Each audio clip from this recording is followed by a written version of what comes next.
I'm going to read the delegation, what is at the top of the sheet, and most people don't take the time to read it. We're not live? Yeah, we are good. Okay.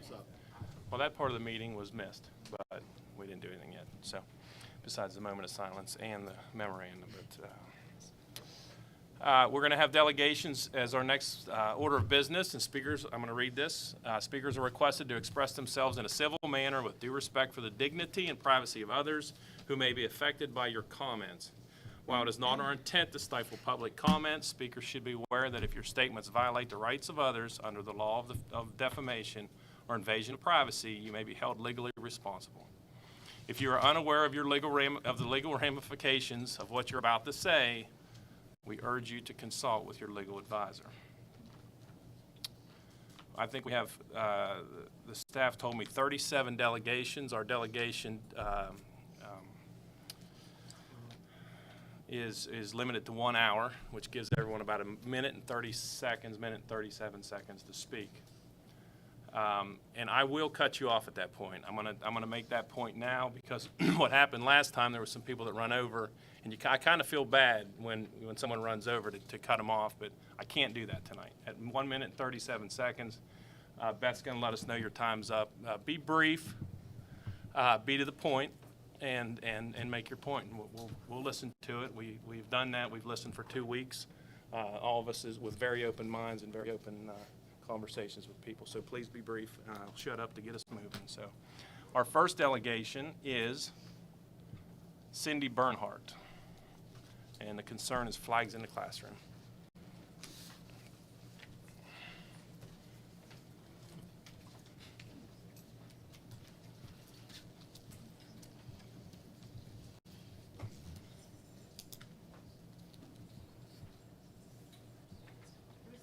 Thank you so much for this opportunity to speak tonight. And I'm Cindy Bernhardt. I'm a former educator. I've also had 4 children in the public school. And as many of you all here tonight are also taxpayers. And I want to say that I support what the board has done. You're opening up a Pandora's box. We have a wonderful flag that covers our rights. And what flags are you going to allow and what flags are you not going to allow? So thank you very much for your stand. I appreciate it. Next, Dick Bernhardt.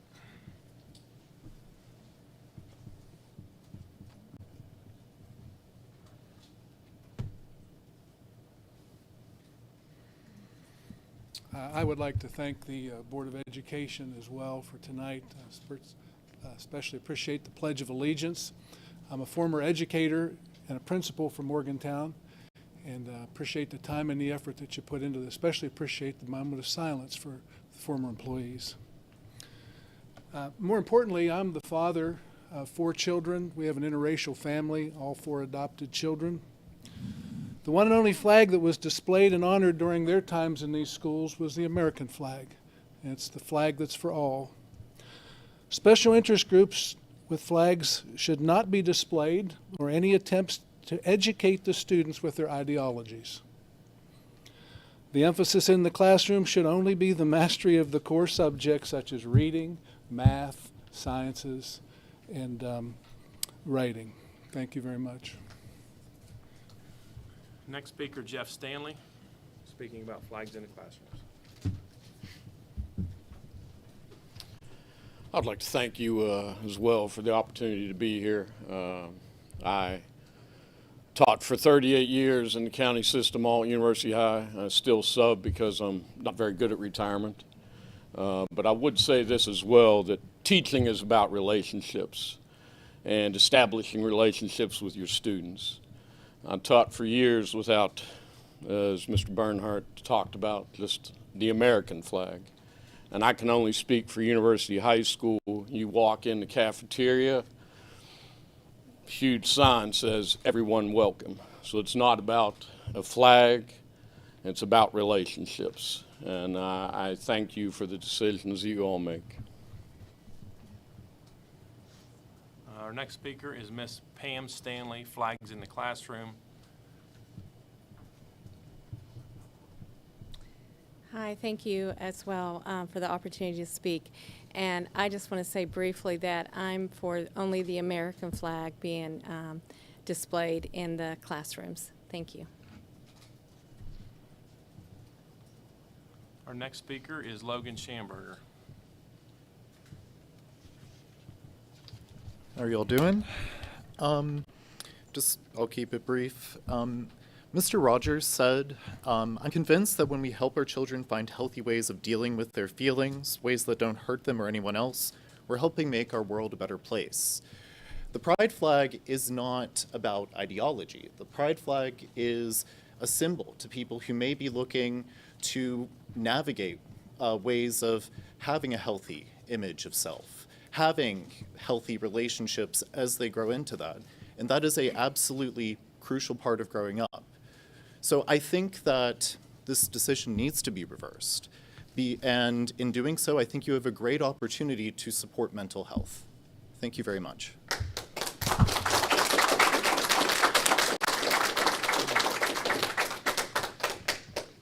Our next speaker is Dina Pride, Flags in the Classroom.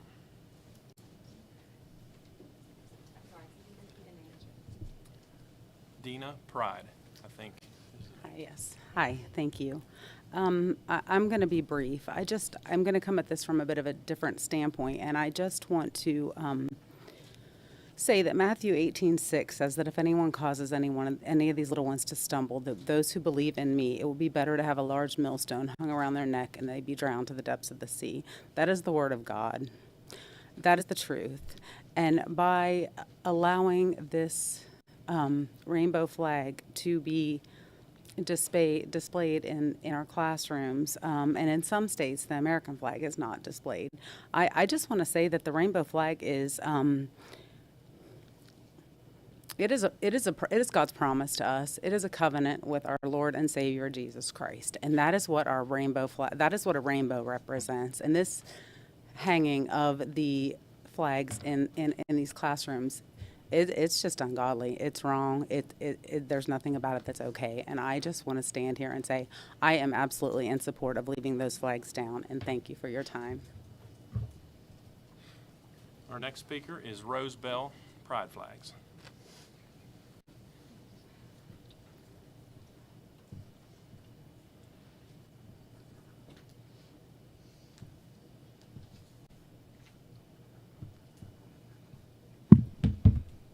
Hi, Michael. Hi, Nancy. I think once upon a time I told you I'd be back. Oh.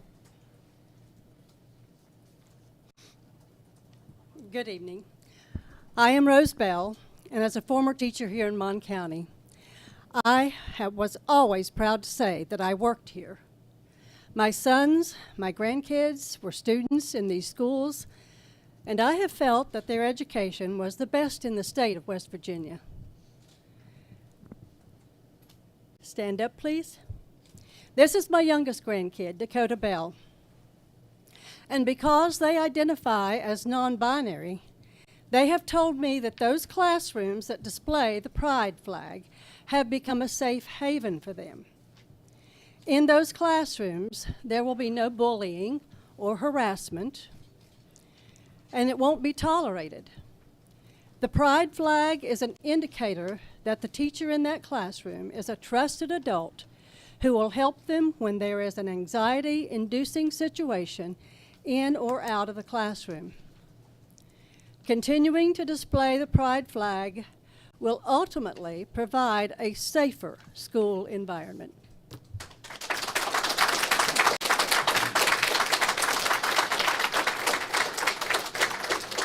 Next speaker is Ella Frazier, Pride or Flags in the Classroom.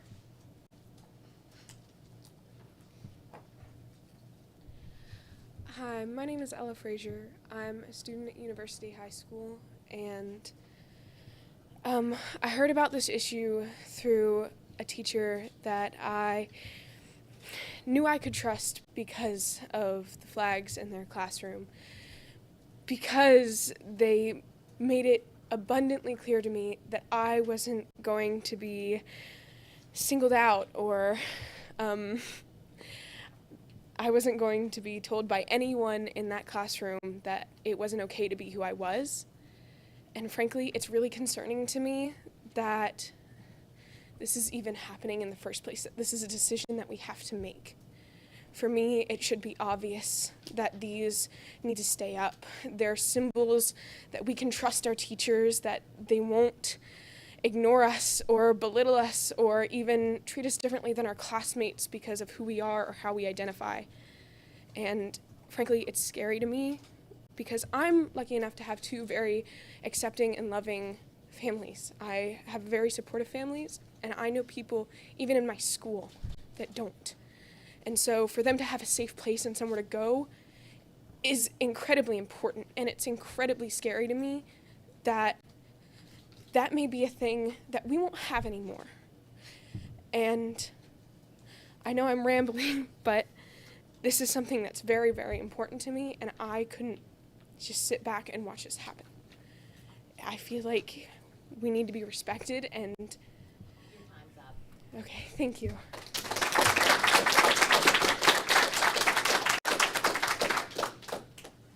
Next speaker is Rachel, I think it's Brand, Flags in the Classroom.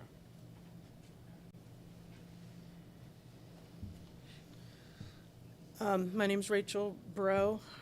My wife and I have 24 years, have two small sons in Mon County schools.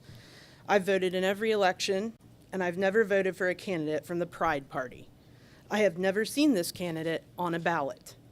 I do not understand how the pride flag can be a political flag. On your website, under your belief statements, you say the educational environment should be physically and psychologically safe and a place where a student can feel a true sense of belonging. How does banning the pride flag accomplish this? What message are you sending the LGBTQ students, teachers, and parents of those students in this county? Furthermore, you have 11,470 students. By all national estimates, 20% of those children are LGBTQ plus or will be in the future. That means you are excluding 2,294 kids and saying they are not welcome or included in this school system.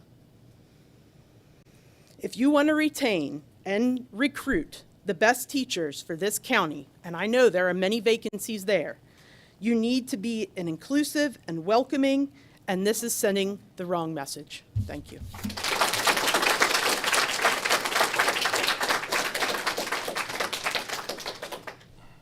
I apologize for that, Miss. I couldn't read that. So, next speaker, William Alkire. Thank you, Mike. Flags.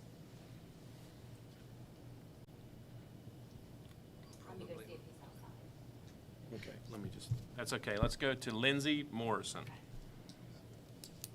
Unless William pops up. Is Lindsay in the room? No. Okay. Is Rachel Fetty in the room? Well. Kimberly May. Third, I'll go get them. Jeremy Harris and Haley Stewart. Okay. Loretta Matilling. I'm William Alcar. Hey. Good. Come on in. Hello? Since you guys are listening out there, we will get the rest of the speakers, and we'll go through the ones in the room before we do that. So go ahead. Thank you. Hello, my name is William Alcar. I'm a former student at UHS High School, and I believe that many people have already covered the reasons why the pride flag is not a political symbol, and many more after me will cover it better than I ever could. So, in the interest of something new, I'd like to say to this board, if the pride flag is a political symbol, then that flag, the one behind you, the American flag, must be a political symbol. It is supposed to stand for freedom, bravery, innocence, political ideals this nation was founded on.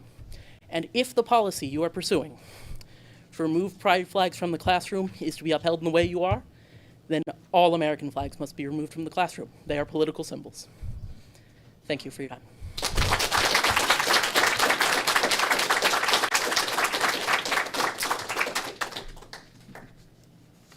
All right. Loretta Matilling.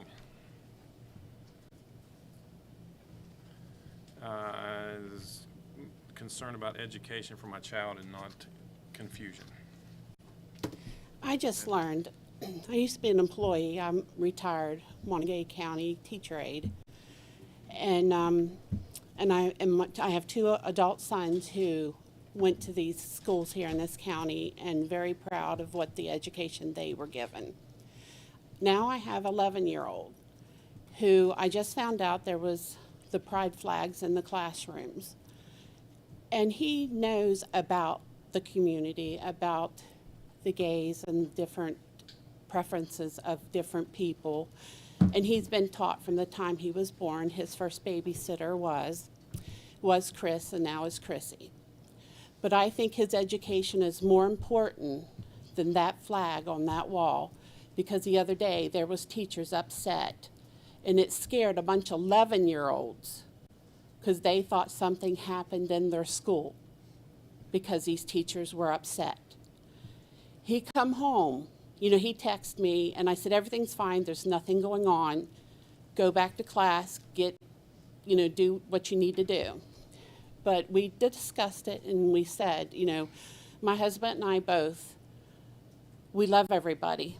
There's nobody different than anyone else. And I have a lot of gay family members, and I love them just as much as I love my straight family. But I want my son's education to be the top priority at that school. Because of COVID, he lost 2 years of education because computers was not his thing. Your time's up. Thank you. Next speaker, Brooke Adams, displaying pride symbols to support our students. All right. Hi, hello. Thank you for your time. My name is Brooke Adams, and I have taught West Virginia Studies at Suncrest Middle School for 9 years. My first experience with displaying a pride symbol in my classroom came after a Monongalia County professional development session titled Becoming an Ally for LGBTQ+ students and school community members. In that training from February of 2020, we were given rainbow stickers that said safe space to put up in our classrooms. After I put up those stickers, I had so many students approach me letting me know how much they appreciate that they had that symbol in this classroom.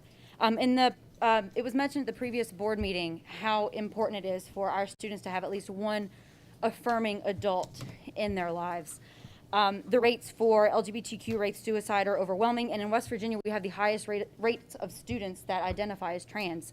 And also in West Virginia, per Jamie's law, we have to present our students with information on suicide prevention and awareness. Considering all of this, it seems as if displaying a pride symbol is a small gesture that could go a long way for many of our students in this state. I'm a social studies teacher, so I am acutely aware that we are living in a hyper-partisan society. But that pride symbol does not belong to Democrats or Republicans or liberals or conservatives. It belongs to that community. As an ally, I hang that in my classroom. I never mention it. It just hangs in the back of my classroom. And it lets my students know that this is a safe and welcoming place for them. I cannot teach them how to be a productive member of society if they do not feel safe and welcome in my classroom. That has to come first.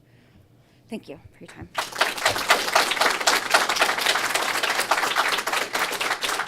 Next speaker is Molly Kennedy, political policy flags. Hi, my name is Molly Kennedy. I'm the Community Outreach Director for the ACLU of West Virginia. I live in Morgantown. I was a student of some of yours, and a substitute teacher and a licensed teacher as well. No one is handing out campaign literature here. This is not about an election year. This is not about telling students what to think. Your own policies lay out that you want to, quote, prepare all students to assume adult roles as responsible, productive citizens in a pluralistic society. Our society includes LGBTQ people, and they are feeling unsafe in your schools right now. Your content standards and objectives are abundantly clear what you are trying to teach these children. The college and career readiness dispositions and standards by kindergarten have students adopting practices that support global citizenship, showing empathy for others, identifying as members of groups within a community, understanding similarities and respecting differences among people, such as gender, race, disability, culture, language, and family structure. It includes the word sexuality in your high school CSOs. religion, sexuality, economic conditions, explaining how those factors contribute to different social and world views, examining the influence of stereotyping and prejudice, promoting social justice, and identifying and discussing issues of social justice. You've opened up a debate in the public square about the validity of these children and their identities and whether or not they deserve to feel safe. You invited the opinions of uninformed bullies, in many cases, into this space, and you've given it standing as if it holds equal weight to the students looking you in the eye and telling you they do not feel safe. In this hyper-partisan time, if you're going to allow public discourse and 24-hour news to define what is political, then everything is political. And the removal of these flags was political. Thank you.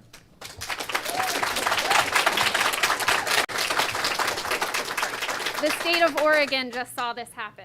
Next Please do not speaker. do this. They were sued and they lost. Okay, that's not where we're at right now. Our next speaker, Christopher Rose, Pride Flag. He had to leave, so. Next speaker, Amy Bolliard, Pride Flag.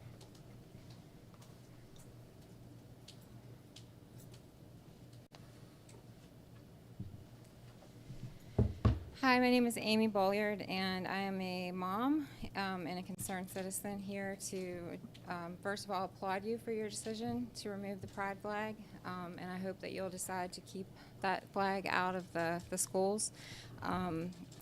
Second of all, I'm not going to take the time now to give it to you, but I do have a copy, I told you in an email that I sent you, of all of the flags that represent all of the different identities.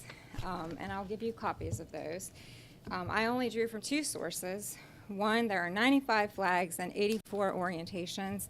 And the other source, there are 96 flags and 90 orientations. So like the woman who spoke earlier, you're opening up a can of worms. As far as the flag being political in nature, I also have an article that I'll give each of you. There are other countries, it's not just the United States, who sees that this is political in nature.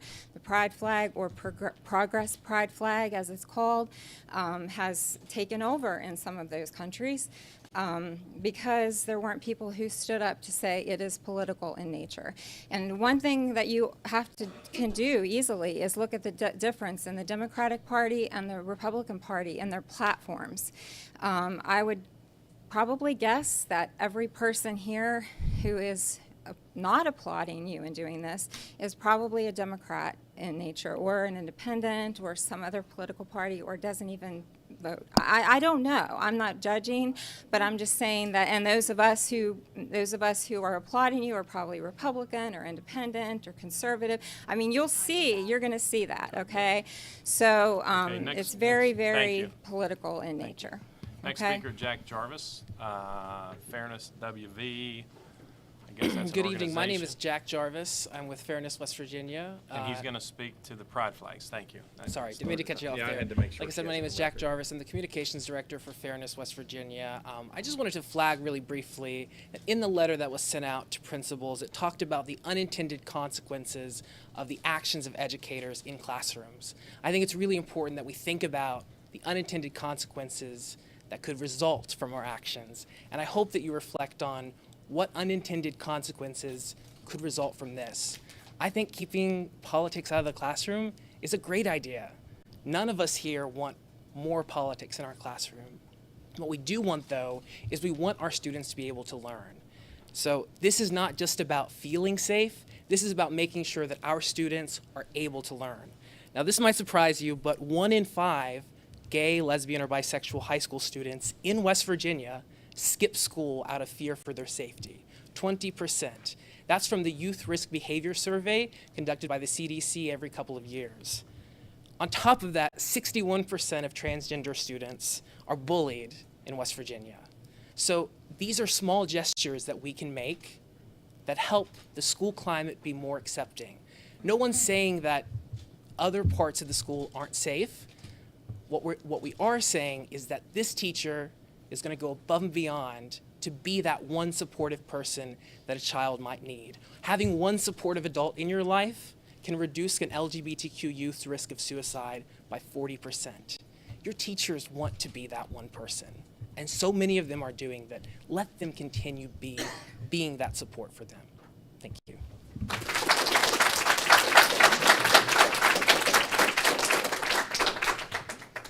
Next speaker is Lonnie Medley, Pride Flags.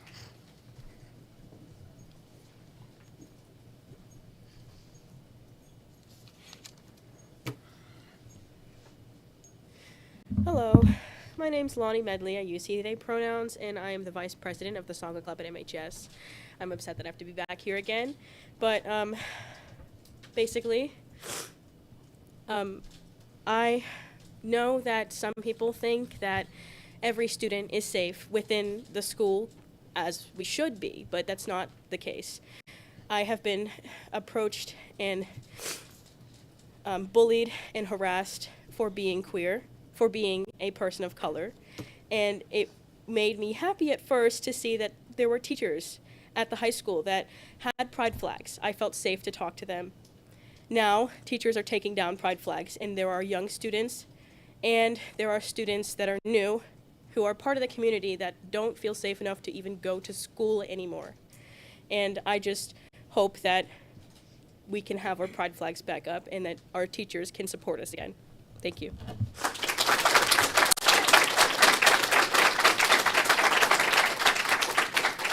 Next speaker, Kira Barnes Mara. My concern is about safety at MHS.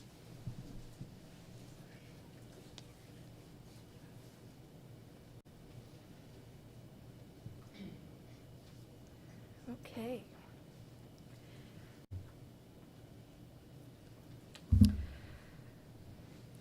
Hi, my name is Kira, and I'm a student at MHS. I just have a few things to talk about today regarding safety at MHS. The recent actions of the administration at MHS has made the school environment at MHS feel unsafe for students. Firstly, the recent implementation of the metal detectors seems like it puts more risk than protection.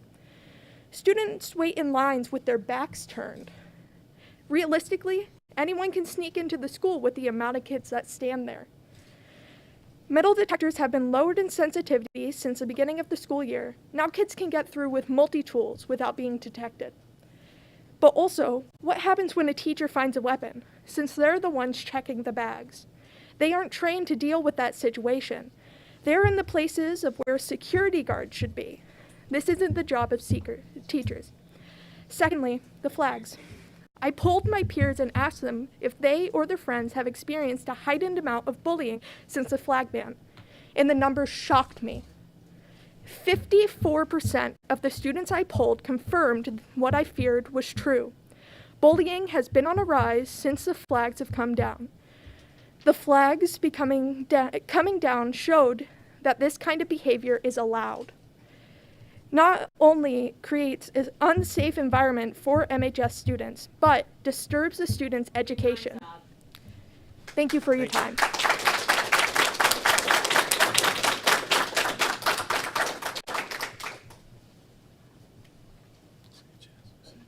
Okay, next speaker, Dr. Mandy Sanchez, Pride Flag Removal. Hopefully I got that right. Sanchez. Thank you so much. I'm Dr. Mandy Sanchez, a professor of sociology and criminology, and a human here. Many young people, like my own new high schooler, experience so many diverse emotions as they journey into new spaces. To have visual representational reminders that they are welcome, safe, and worthy of being exactly who they are is not only good, decent practice, but it quite literally saves lives. We must recognize the multiple stressors faced by Rainbow youth for simply being who they are that many of their peers never have to think or worry about, nor their parents. To live in a space where you are constantly questioned, othered, targeted, harassed, and bullied is not only challenging, but abusive and inhumane. The most recent cumulative research highlights that 36 to 40% of LGBTQ youth report physical threats and harm due to gender identity and or sexual orientation. We should take notice when almost half of these youth report seriously considering suicide just this past year. And I can cite my sources later if you want. When we do this, when we make inclusion and safe space and identity and existence politicized, everyone loses, not just those in our community. Research also shows that commitment to diverse, inclusive spaces creates positive learning outcomes for all students. It promotes creativity, improves their cognitive skills and critical thinking, and prepares them for adulthood and civic engagement in a diversified world outside of the school. Supporting all students and all staff means that you agree that all people have the fundamental right to exist in public spaces, the right to feel safe and be safe, the right to live authentically.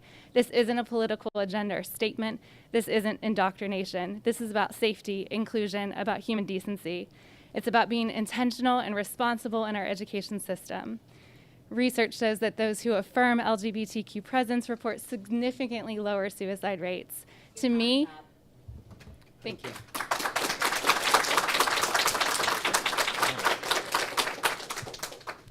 Next speaker is Ash, I believe, Jones, pride flag removal.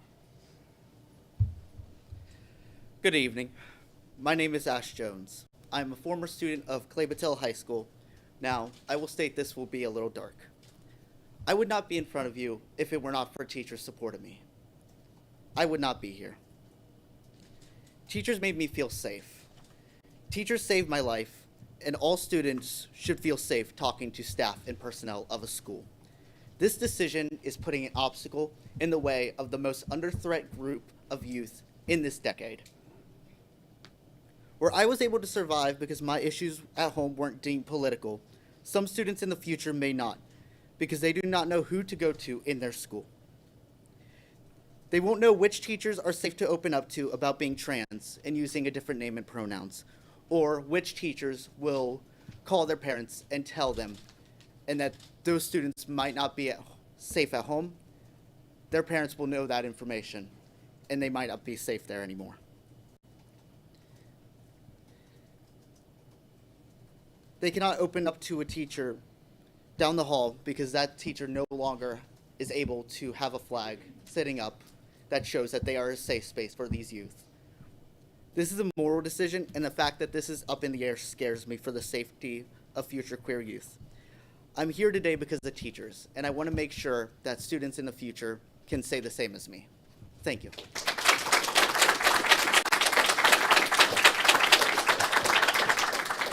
Next speaker, Megan Gandy, political policy.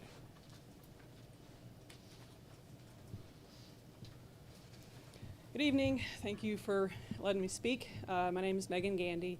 I am a social worker. I'm an educator. Hello to all of those who know me as Dr. Gandy. I'm a taxpayer, I'm a caring citizen, and I'm a member of the LGBTQ community. And I just came here to ask you, again, to please consider reversing your decision about the pride flags, pride symbols, rainbows, whatever you want to call it. Because the truth of the matter is, there's research out there that shows that this is a good educational intervention. I'm sure you guys are familiar with research. Research is unbiased. Research considers all points of view. And research shows that putting displays of supporting LGBTQ plus kids increases GPA of all kids. It increases school completion of all kids. It increases mental health of all kids. It increases school belonging of all kids. So it kind of baffles me why you all as the Board of Education are considering taking these symbols away from all kids, because really the research shows us that it can only improve school outcomes. So that's what I'm here to ask you today, is to follow the research and do what works. Thank you.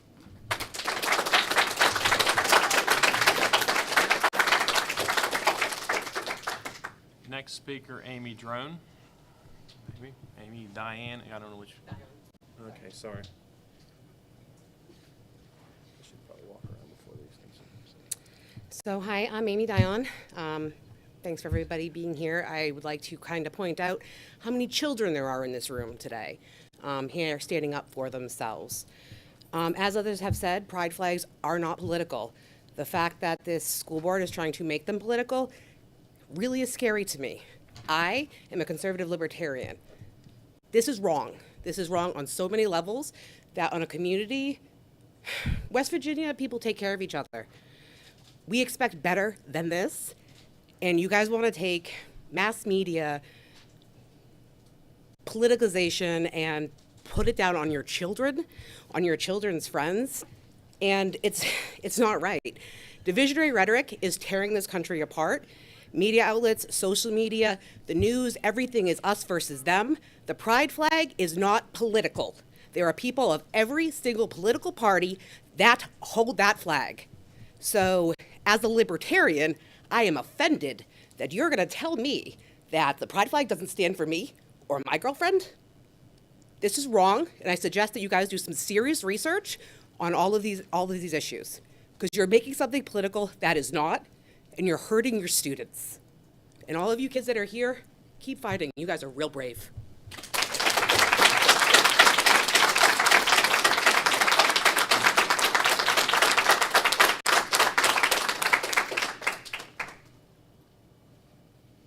Next speaker is Chase Leone, flag.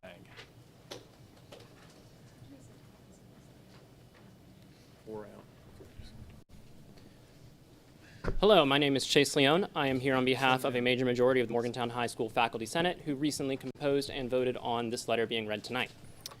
The faculty of Morgantown High School stand for diversity, equity, and inclusion. We recognize that the students we serve come from different backgrounds, hold different beliefs, and have different identities. MHS welcomes all students and strives to meet their individual needs. As a part of our commitment to supporting all of our students, some faculty have historically displayed the Progress Pride flag in their rooms. Many students who feel a connection to the flag have expressed their appreciation for the visual reminder that they can feel comfortable to be themselves in class.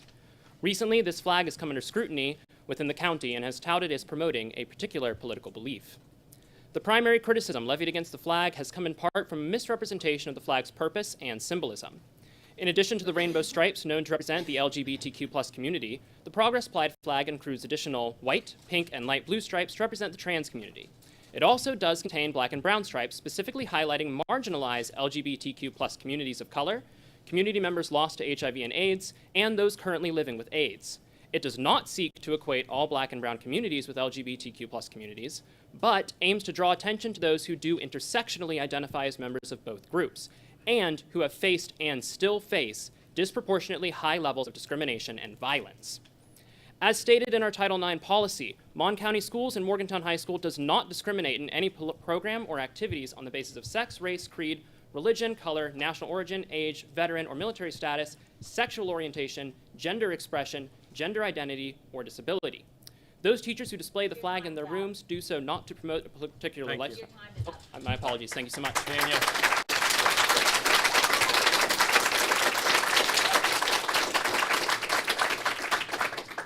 Next speaker is Daniel Summers, flag. Hello, I'm Daniel Summers, an English teacher at University High School. This letter is a written sign of solidarity from the Faculty Senate of University High School to the educators, staff, parents, guardians, students, and community members who stand with our LGBTQAI+ youth. We support the efforts of all educators who choose to display pride flags, stickers, and other signs that encourage acceptance, identity, and peace. The pride flag is not a symbol of political ideology, and it is not a symbol of activism. It is a symbol of identity. It was created by Gilbert Baker, a former Vietnam veteran who made the flag to be displayed at a 1978 Pride event in San Francisco for the sole purpose of creating joy and unity as a visual art. We understand that LGBTQAI+ issues are often in legislation, and we also understand that there is activism throughout the world based around LGBTQAI+ rights. The issue we take is with the idea that the flag is iconographic, symbolic, or representative of activism or political agendas. We do not agree with the illogical leap that a symbol sometimes associated with politicized issues makes that symbol political, nor do we agree with the illogical leap that a symbol sometimes found at rallies makes that symbol a symbol of activism. The flags are used to represent and symbolize identity and inclusion. Identity and inclusion are hallmarks of Mon County Schools' mission for our students. They are woven into the fabric of education. They are necessary to build trust and safety in a school. The pride flag is a way to say, welcome, you belong here, we all do. And the original and continued intent of the flag was to represent that we all come from beautiful walks of life, different. Thank you.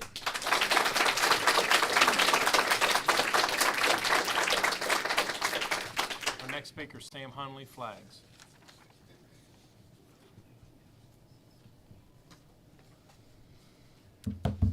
Hi, I'm Sam Hunley. I'm 17. I'm a current senior at Morgantown High School, and I use she, they pronouns. I would like to note that none of those statements were political. As I said, I'm a senior. I'm a senior that doesn't want to have to look freshmen in the eye and tell them that I don't know which teachers are safe, that I don't know who they can go to besides 2 or 3 that I know for sure will accept you. Flags are important because these kids are growing into people that need to be able to grow and be able to learn and be able to be the people that they are. These flags represent love and acceptance and friendship, and what are we doing teaching our students if not teaching them those things? If we're not teaching them love and acceptance and we are instead teaching them hate and aggression, we are teaching them wrong.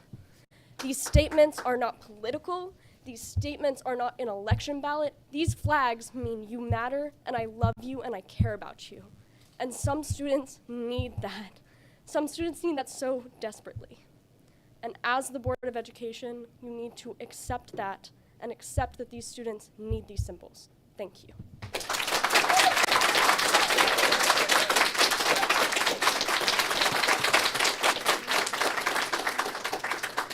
Our next speaker is Olive Tapia.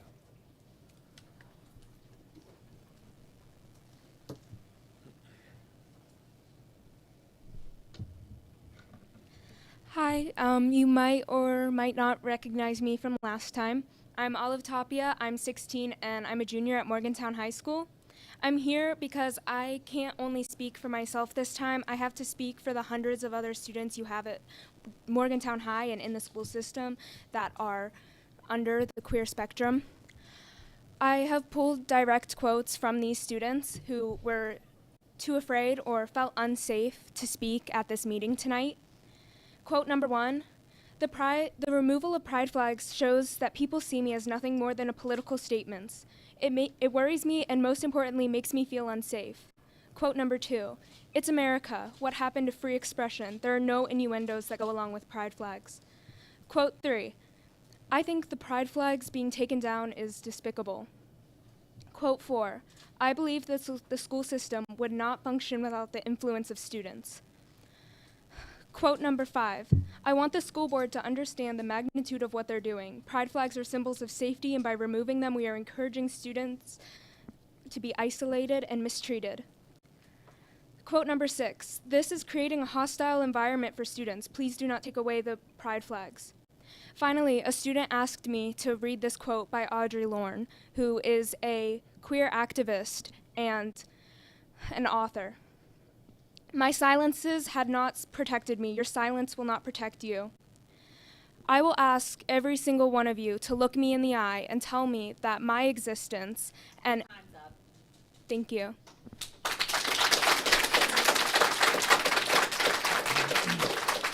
Next speaker is Ash Orr. Flags. Hi, my name is Ash. My pronouns are they, he, and I'm the chair of the Morgantown Human Rights Commission, as well as the president of Morgantown Pride.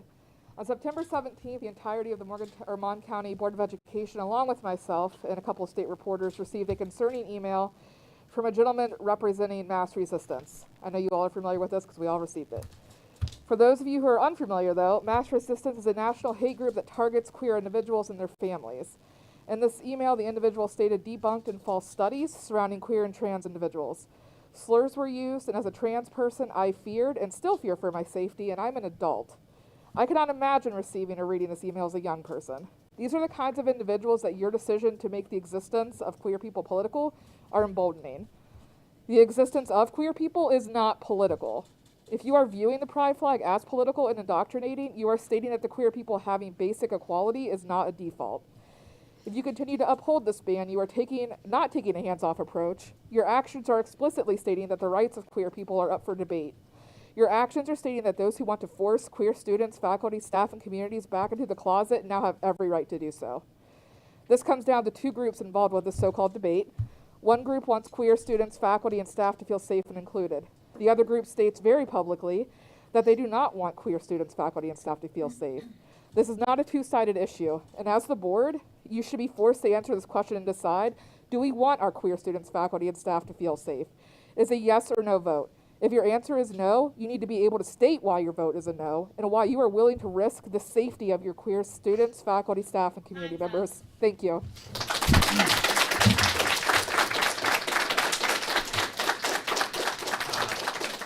Next speaker is Gino Cirelli, flags.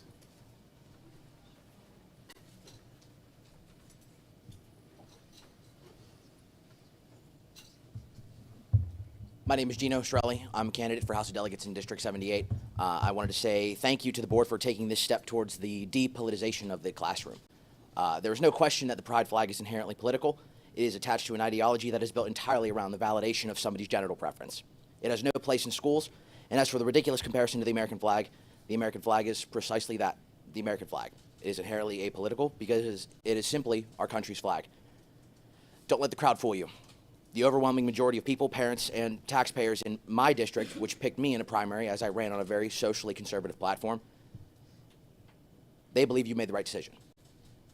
Many of them fear backlash because they might incur because they dare to stand against the political mob that is outside. So I wanted to say that I stand in solidarity with your decision. You made an excellent choice, and the people of my district, the people of Morgantown at large, support you 100%. Thank you. Hey. Don't do it. Thank you. Next speaker, Hayden Wright, flags.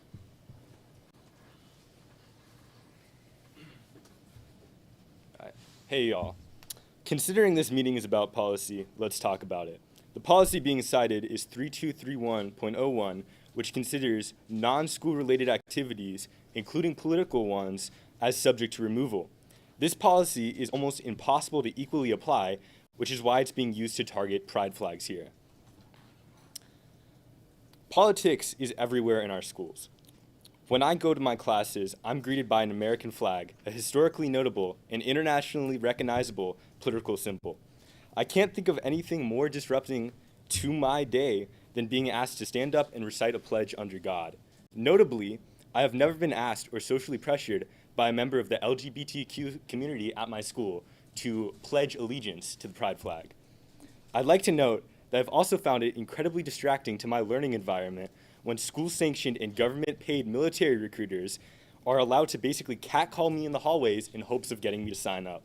Funnily enough, sports team symbols should be removed from classrooms based on this board's policy. This would mean that the board would be obligated under policy to remove a WVU football flag if a student from Pittsburgh found it, and I quote, disruptive, disturbing, or divisive to their learning environment. The fact that we're here talking about pride flags, a symbol of support for part of our student population, instead of a large variety of other violations of this policy, says a lot more about the board than anything else. Time's up. Thank you.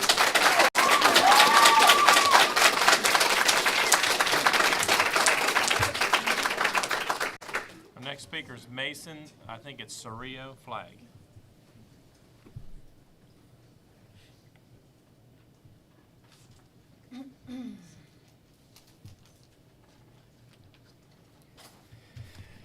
Good evening. I'm not a Mon County student, but I was in their shoes 16 years ago. I graduated from Elkins High School in 2006. Back then, I didn't have the language to describe how I felt on the inside. There was very little LGBTQ plus representation. Everything I knew came from my immediate surroundings. And my immediate surroundings did not outwardly tell me I was safe or welcome. Growing up in Elkins offered very little diversity. I was forced to leave my home to learn who I am. It took me being surrounded by people of different cultures, backgrounds, races, ethnicities, religions, orientations, and gender identities in a safe environment to learn who I am. My life was effectively on hold for 9 years. The reason I'm here today is acceptance. I felt safe enough to come out in 2015 because I found a community of people who loved me and accepted me no matter what. I wish I felt that in high school. Acceptance is suicide prevention. Language is suicide prevention. Representation is suicide prevention. Safe teachers, safe adults, safe spaces is suicide prevention. Closeted students are especially vulnerable when pride flags are taken down. If having pride flags in classrooms is political, their mandatory removal is equally political. In this decision, the Board of Education is telling their students that they don't matter. They don't belong, that their very existence is forbidden, that they don't deserve to feel safe in their learning environment, that the board is saying exactly. Thank you.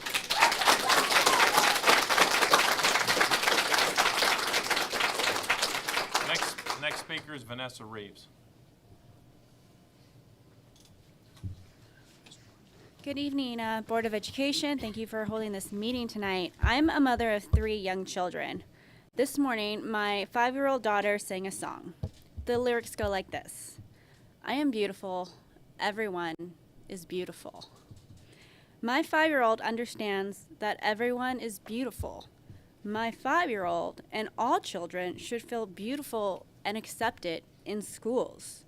Hanging a pride flag is showing a marginalized population that they have a safe space. Having a safe space is not political. I urge you to reconsider the decision you made. If all this evidence has showed that providing a safe space increases a child's ability to learn and has them having a higher GPA, like, why don't we have this simple gesture so we can have safer learning environment? Thank you.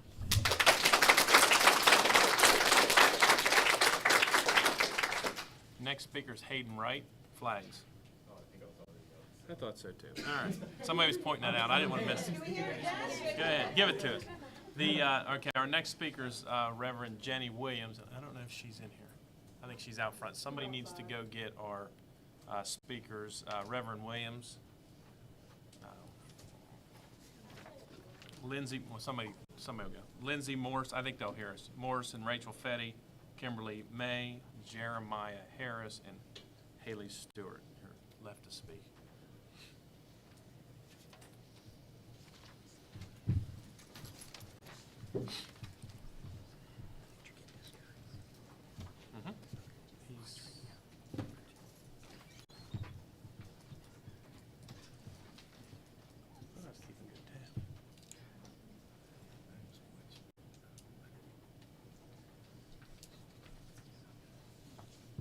Is there anyone in the room that's signed up to speak that has not had the opportunity?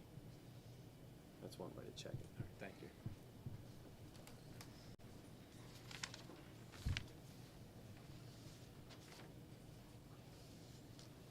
Okay.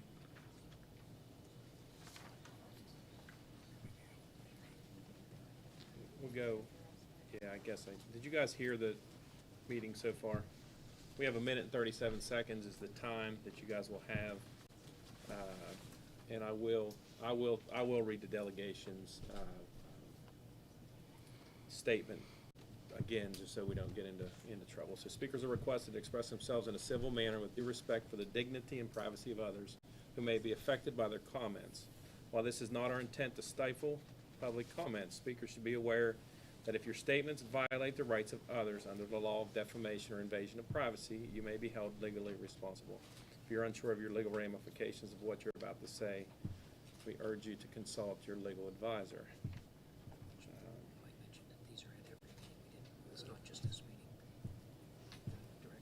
Oh yeah, this is standard issue. So we'll go first with Reverend Jenny Williams. Flag.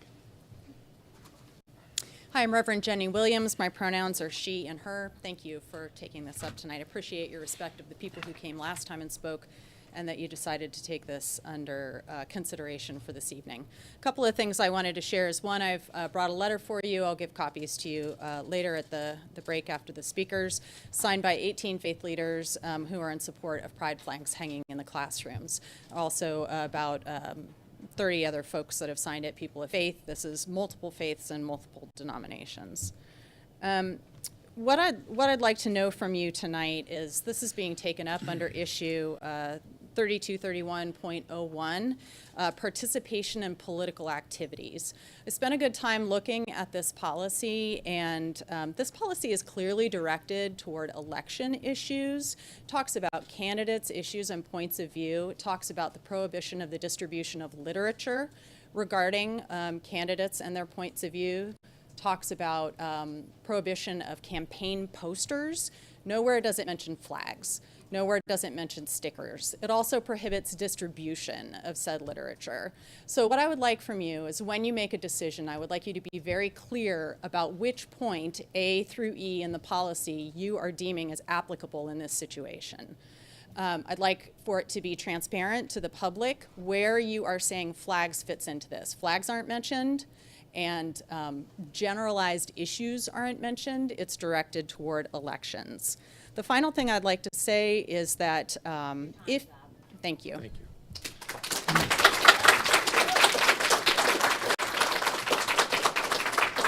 Next speaker, Lindsay Morrison, flags in classroom. Hi, I'm Lindsay. I'm just a mom. I'm a straight lady, but I'm a mom of a beautiful, wonderful girl who happened to be mistakenly born as a boy. That child has found a community because there were people in her school that she was able to talk to, that brought us to talk with the principal and say, listen, we see that your child is amazing and we're here to support you. Taking those flags away means that some young child, teen, tween, young adult is going to allow that child to start down that deep tunnel, to go down and become one of those statistics. Taking those flags away means that you're taking away some place for a child to go, a place that my child found. But what about those kids that can't speak their truth at home, that don't have support at home? If they see that flag in a classroom, it's not anything political. They're able to identify, oh, this might be me. I can talk about myself here, but home might not be safe. It's not political. It's safety. Thanks.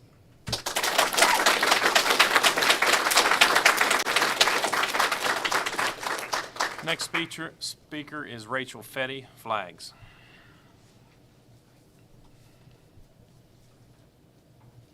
Good evening, everyone. Thank you so much for letting us have this opportunity.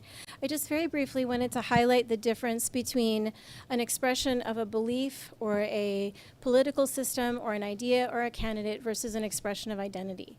The discrimination against the flags as an expression of identity is a violation of the First Amendment's rights of folks to express the most fundamental parts of themselves. And as everyone who's ever been in a high school or who knows a high schooler, sex and all that comes with it, gender identity, gender expression, our ability to form unions that will hopefully last a lifetime, our ability to form relationships are key parts to the identity of every human. I can understand the desire to avoid conflict in a school, but what I cannot accept is anything that would require that a child relinquish an expression of their identity. If first, today, it is children who are LGBTQ+, who are being stripped of any ability to acknowledge their identity. Next, it could be people who have a specific religious identity. Could they be stripped of their ability to express their religious identity? Do we begin by demanding that young ladies remove their hijab, or that Christians remove their crosses, or that straight people who are married, such as myself, remove their wedding rings? I think we cannot cross over into the position of these folks who want us to create these fundamental barriers between people who think like us today and the group that we'll be shoved into tomorrow. Thank you. Thank you. Next speaker, Kimberly May.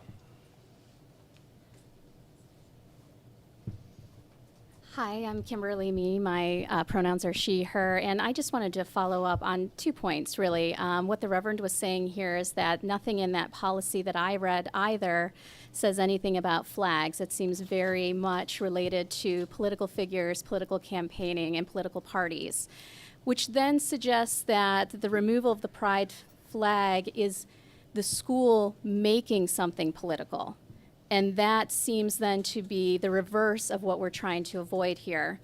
Given the nature of all the research that you've heard tonight and that you've heard probably endlessly over a course of several meetings, we know that the flag represents a safe zone, and not just for those people and students and LGBTQ plus groups, but to all students. That is a teacher that students know they can talk to about any type of problem that they're having. Why we would remove that, I don't understand. We obviously all care about safety, otherwise we wouldn't have metal detectors, we wouldn't pay for counselors in our schools. So I think that's a common ground that we can all be on. But let's make sure that what we think we're not politicizing, we're really not politicizing, because I don't see where in that policy that exists. Thank you for your time.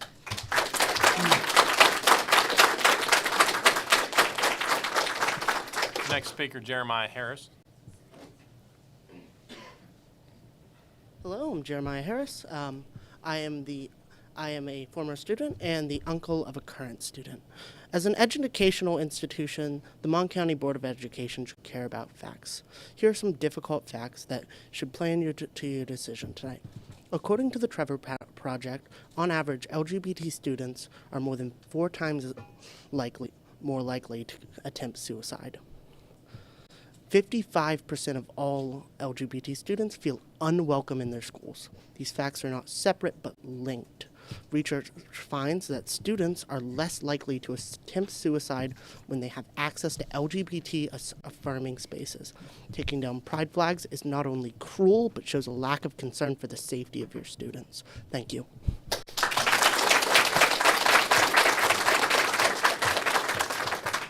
And our last speaker, Haley Stewart, Flags in Classroom.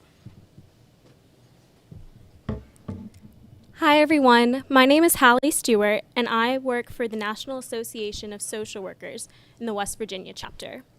As social workers, we have not only a passion for, but a responsibility to promote policies, laws, and programs that affirm, support, and value LGBTQ+ individuals. Our organization strongly opposes any action to restrict the freedoms and human rights of LGBTQ+ people.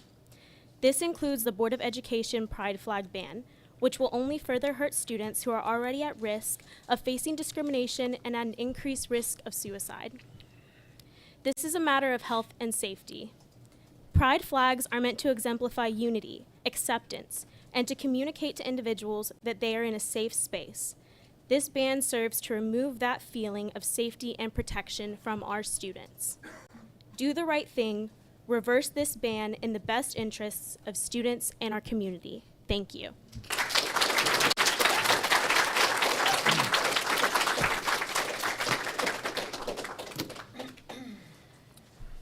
was looking for my mouse. Huh? Did you find it? No, it ran underneath the computer. All right. Where's Beth? Beth's coming.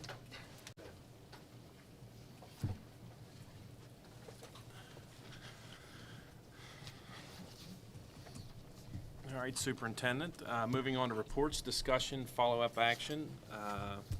And I'd like to, we have a policy tonight that's down later in the, we're actually going to, a little bit later in the meeting that is has anyone seen the policies that are up this time? Yeah, we have one that's the anti-harassment and violence, second reading and adoption. So any comments that were to be made on that should have been made over the last month. So it's just kind of, we get in this situation, and I kind of want to address the crowd that being active prior to stuff happening is probably a pretty good idea. So, anyway, sorry, Superintendent. Moving on, dress code or policy 5511, dress and grooming. Yes, Mr. President, thank you. This item was asked by members of the board to be placed on the agenda this evening as a discussion item only. There's no intention for anything to be voted upon by the board. In your executive file attachments, you do have a copy of our current policy titled Dress and Grooming, Policy 5511. And I did want to give the background to the board a little bit about some of the changes that have come about recently with this policy. Currently, on October 13th of 2020, so it's about 2 years ago, will be this coming October, this board, the Board of Education, I should say, adopted the current dress and grooming policy. Now, as part of that policy, the superintendent is directed to create an administrative guideline that will help flesh out some of the generalities that are related to that policy. And so, again, this is not something that the board votes on, but I wanted to share this with the board so that they would have a copy of Administrative Guideline 5511, which is the dress and grooming counterpart, not counterpart, but supporting document to the dress and grooming policy. And if any of the staff wants those, I made some extras, Donna, as well.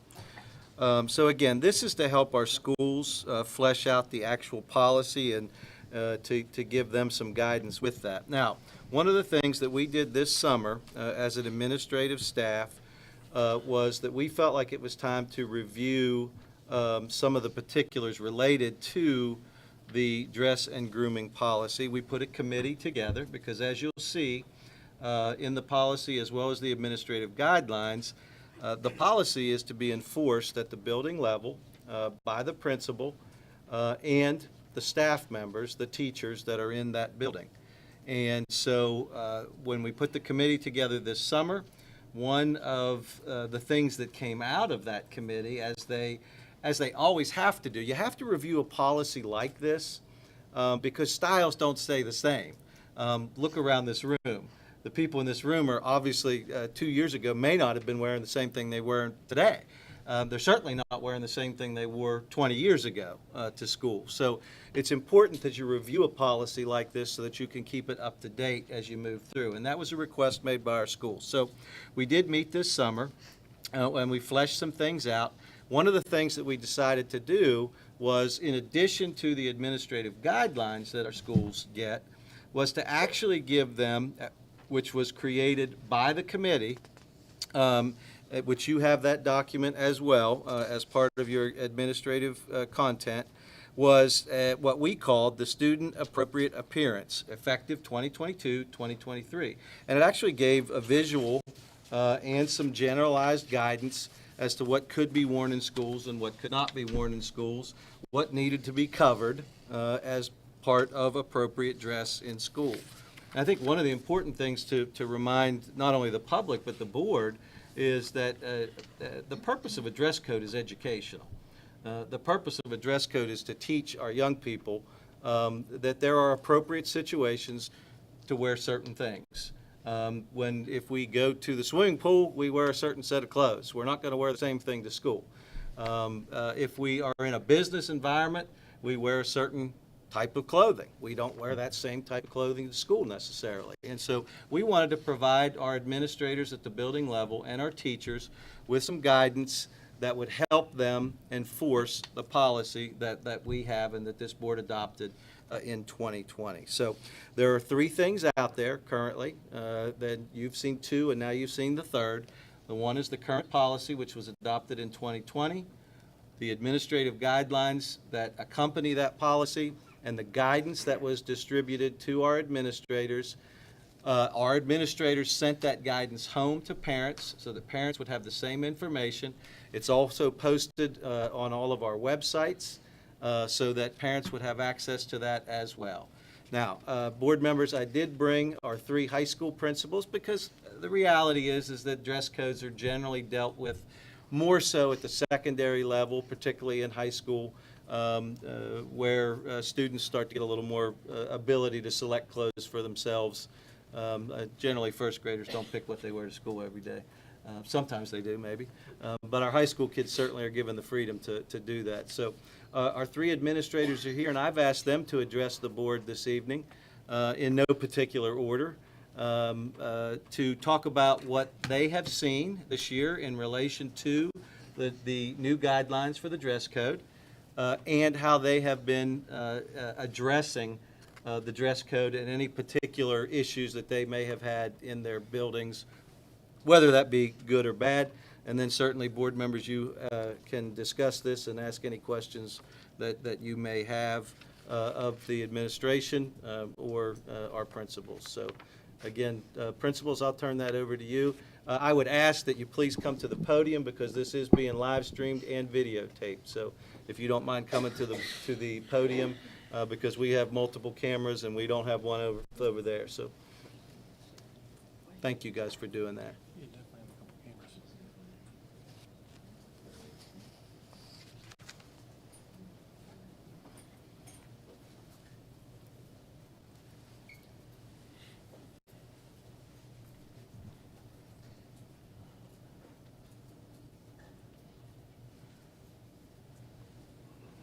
First of all, Dr. Campbell and members of the board, thank you for giving us the opportunity to talk about this guidance document. What we have found at Clay Battelle is that the guidance document that came to us in August has been very helpful. We passed it out to the kids the first day. I had an opening assembly with each class. We went over it. We used it as a guidance document, and it's been successful. I would say that probably in the single digits, the number of issues that we've had this year. And it is that. It's a document, it's a guidance document, not a dress code policy, and that's the way we addressed it with kids. We also sent that out to the parents, and I've gotten 0 problems from it. So we've been a success on the western end of the county. Yeah, Paul Mahalko, principal at Morgantown High School.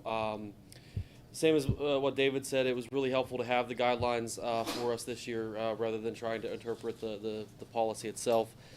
We're seeing minimal issues with it at the school. When we have those issues, they are being addressed as educational, a disruption of the educational environment, and having those kind of questions answered with students. We try to minimize the impact of the school day for the student because we want kids in class. We want to be able to support our kids and have them where they're supposed to be. So we talk about that with kids and those kind of things. But having the guidelines, we shared it through our class meetings at the beginning of the year. We talk about it in advisory. I put out school messenger about it, referencing it to the website, those kind of things. But we're seeing, certainly as weather changes and things like that, clothing changes too. But we are certainly addressing it as we are able to see it. So. And I'm Kim Green, principal at University High. Our situation is very similar. We put out our notifications in the summertime, so our students and parents were aware of the dress code. We've had minimal situations also. I've had some one-on-one discussions with females and males, and we all understand the policy, and we address things when we have to, but again, it's very minimal. So I think it's been a successful implementation also. And Kim, you brought up a very important point, and I want to reiterate something that you said. One of the goals of the committee this summer was to make our policy so that it was gender neutral. That was very, very important to the committee. So in the past, much of the criticism about any dress code has been generally that they target young females. And we wanted to make sure that ours did not. And I would make a strong case that we have a very strong policy that is gender neutral when it comes to the dress code. So Kim, thank you for bringing that point up. And board members, if you have any questions for them, I'll have them stay there until you don't have any questions for them and just let them go sit down because they're going to need to respond from over there.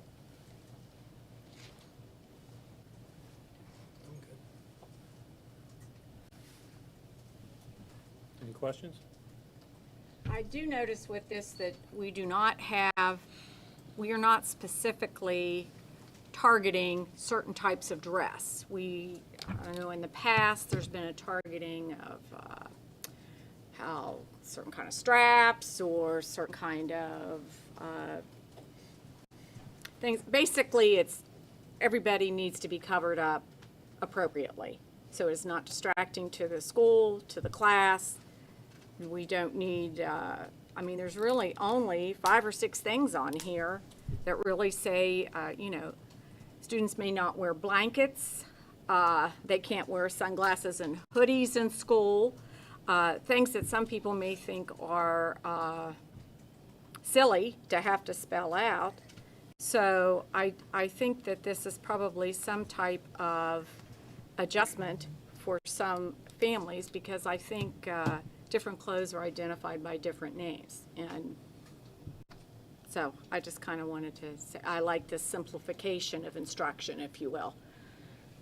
I'll address that as well with the policy. I think one of the big things that helped with the policy is that at the bottom of the policy there was a drawing there, or a diagram that the kids, the parents, everybody could see, and you can relate to that very easy. And I used it as a relationship thing too with the kids as we went into grade level assemblies. I went over it just as you did, Mrs. Walker, with the kids, and their understanding of it, and the reasoning behind why we don't do those things. So I think it's a good guidance document. And just for a point of clarification, I'm not correcting you, No, Mrs. Walker, you're not. but That's right. we are public, and I want to make sure that nobody is under any misunderstandings. You can wear a hoodie in school. You just can't wear it with the hood up. So just for clarification. Oh, no, you're right. Well, and I think the biggest thing is there's a lot of discussion about no hate speech, no inappropriate references, and those type of things that we've always tried to keep out of the schools because it is disruptive.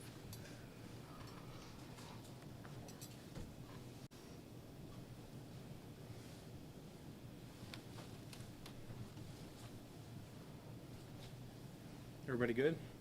And I get a question. I will state why this is on here is I have a constant argument with my 2 daughters, the 9th and 11th grade daughters, that say what I'm wearing is within the dress code, and they do not wear it and go out of my house.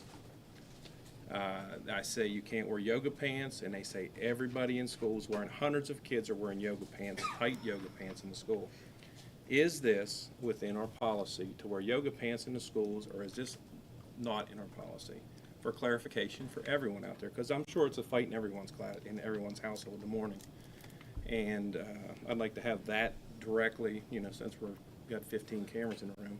The answer to that question is very simple. Yes, they can wear yoga pants, and if you look at the picture that's in front of you on the screen, you can see why that is acceptable under the current dress code policy.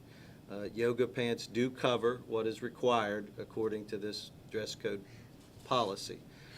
In order for our policy to be gender neutral, we had to remove the language that related to leggings or yoga pants or straps or things of that nature, because those things specifically target, for the most part, a specific gender, namely our young females. So the answer to your question is yes, they are acceptable under this current policy and guidance.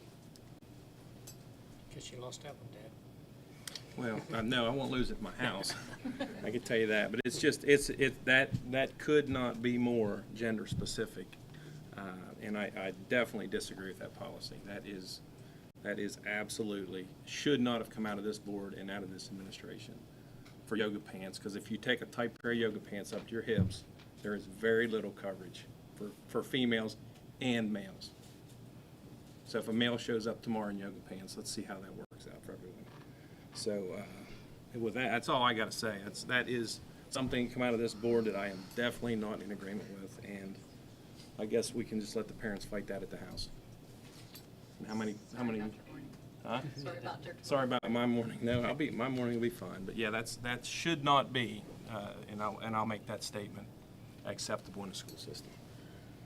So, all right, nice policy. Anybody else?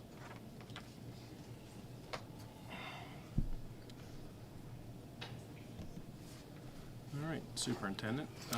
B.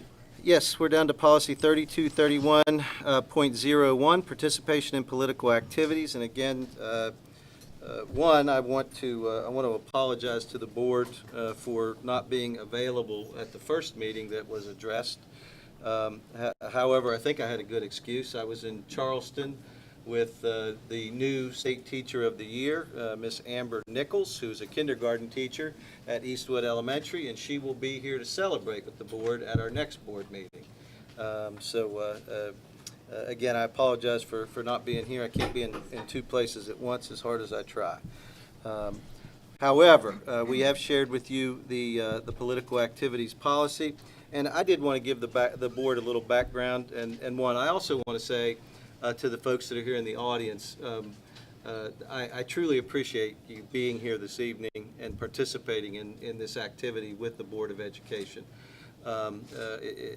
This is an extremely sensitive topic, and I understand that, and I recognize that, and I respect every person's opinion that was able to speak this evening, to speak to this policy. This is truly what government in action is all about. And again, I appreciate that, and do understand the sensitivity of the issue. But I do want to give the public a little bit of background, which I did not have the chance to give at the last meeting that was prior to this. I want to give some explanation for the actions that were taken, so that there may be, whether it may be a disagreement, at least there is an understanding as to what transpired. Because I do believe there is a lot of misinformation out about what actually happened and the way that it was interpreted. I certainly don't think it will change your mind in relation to your particular opinion or stance on the issue, but I want to make sure that things are clear for you in relation to that. It was brought to my attention by what I will tab as concerned citizens in our school system, who have people who have children in the school system. And in fact, it was brought to my attention by a student at Morgantown High School, and some other folks as well. They shared with me some photographs that were taken at the school during the initial kickoff event for the school year. Those were photos that they shared with me of classrooms that displayed the progressive pride flag. And the question that was brought to my attention was, isn't this a violation of your policy? So the first thing I always do when those kinds of questions are relayed to me is I never answer the question. You're not going to get an answer from me if you bring me a question about policy. I'm going to do exactly what when Mr. Lytle asked me about the dress code policy, what I'm going to do is first thing is I'm going to pull the policy out and I'm going to look at it, because we have thousands of policies in this school system. And I confess, I don't have every one of them memorized at this point. And they're very detailed, and they're written in a language by policymakers. That's what policymakers do. They write policies. And so it takes a lot of review, and in many cases, a lot of interpretation. And so I did review the policy. And frankly, I wasn't sure whether it was in violation or wasn't in violation. And so whenever there's a question about that, we seek legal counsel. In this particular case, because it deals with a specific policy, we go outside of the we go outside. We have our own in-house legal counsel, but when it's a policy question about the interpretation of a policy, then we like to go outside of our system to get that interpretation, which is something that we did in this particular case before making any decisions about the removal of any flag in our classroom or any display of any kind of nature that was on our walls in our classrooms. I specifically asked the question about this flag, and the guidance that I was provided with was, this does fall under your policy related to political activity in the classroom. So I contacted our building principals, not the board, not these 5 people. I contacted our building principals. I said, you please address the issue in your buildings. I want absolutely no consequences on the teachers that are displaying the flags. It's not their fault that they didn't know what the policy was, or that they didn't understand the policy, or that they had a different interpretation of the policy. But it needs to be corrected. And our principals did bring in those teachers. They explained to them what was transpiring. They did give permission for those flags to be displayed during that particular group's club time. That is permissible under the policy, as the guidance was that was provided to me, that we could put them up during that time. But when those clubs closed, those flags needed to be removed again, as would any particular political or ideological or flag or sign. And the interpretation was literature does allow you to say that it's not literature, it's not a piece of paper, but it is someone exercising a point of view in a classroom, and that violates our policy. And so that was the action that was taken at all of our schools, and those flags were removed. Obviously, there's been disagreement on both sides as to whether it should have or shouldn't have happened, and I know that's why after the last meeting, the board had asked for the opportunity to discuss the policy publicly. So I placed that policy on this agenda this evening as a discussion item. There is no intention for the board to take any action at all on the policy. The board could, if they would want to do something in the future, would have the opportunity to either through the board president's directive or through board members' directive to ask me as the superintendent to put this on a future agenda for consideration to officially change the policy as it has been interpreted. Now, over the last couple of weeks, several issues have come up, have been brought to light. I read as many emails as I possibly can. Again, I will confess, there is absolutely no way in the world that I could read every email that comes to me. But I try to find the ones that are important, especially ones related to this action. I don't get the opportunity to return every phone call that comes through the superintendent's office as well.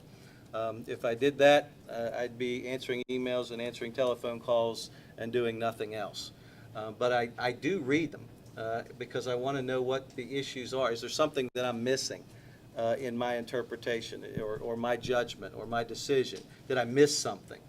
And there's been a lot of interesting things that have really come to light throughout this process.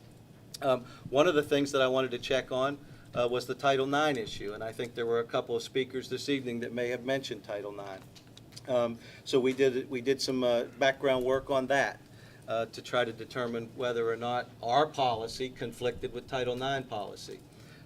We have experts outside the system who we contract with, who provide us with that guidance on Title IX. I don't know if any of you in here have ever really dealt with Title IX policy or ever delved into it. It is very complicated. It is very detailed, and that's exactly why, as a school system, we have experts who help us with Title IX issues. It was in the judgment of those individuals that we place our trust in that this was not a Title IX issue. Our policy does not violate Title IX. The other issue that came up was the constitutionality of our policy, whether it be the state constitution or the federal constitution. And so again, we sought outside guidance on that issue. Look at this for us, please, and tell us, is there something here that may be deemed as unconstitutional in our policy, the way that it was written and adopted?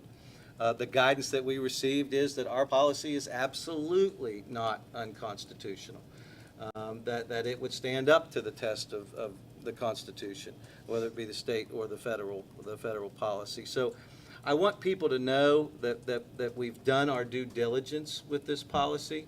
And I understand that you may not agree with the decision that was made. I've been a superintendent now for almost 12 years. I'm in my 12th year. When I became a superintendent, somebody told me that was a lot wiser than me, Eddie, every decision you make, half the people are going to love you and half the people are going to hate you. It's been a hard thing to swallow, but after 12 years, I understand why. And it's evenings like this that I understand why that person gave me that advice when it came to decision making in these types of leadership positions. So again, I respect any disagreement in that decision that I made in interpreting our particular policy. I appreciate your participation in this event. And I'm going to turn things over to our board for their discussion. I think I've said enough. Dr. Campbell, I have a question. Where in this statement did the law firm specifically say that the pride flag was a violation of this policy? Well, I didn't go to law school. Right. I looked at this thing half a dozen times. Well, I don't see it. I want to say that much of the guidance that I got is that we should not be viewing this from the standpoint of the pride flag. This should be a generalized discussion about whether or not anything that is in our classrooms outside of what many people expressed this evening in relation to the United States flag. I would argue that the West Virginia flag probably has a place in our classrooms. And if a school system like Morgantown High School or University High School or Clay Battelle hung their own flag or a banner or anything of that nature, that would be appropriate in a classroom. But anything that supports a particular ideology, and I think the language, if you want to look, if you want to look at the language that's used in any of these, when it talks about the literature, I know folks talked about the literature piece, but the interpretation that was provided us was that those flags could be viewed as literature. Any flag that's hung up in the classroom doesn't have to be a piece of paper or a trifold that's handed out as it would be a political candidate. It's anything, and if you look at some of the definitions, they talk about things that could be coercive or disruptive, forces that do not substantially contribute to the learning process. And then specifically, when you go down into the A through E, many of the references that are made there use the language, and I want to make sure I get it right for the folks that are here.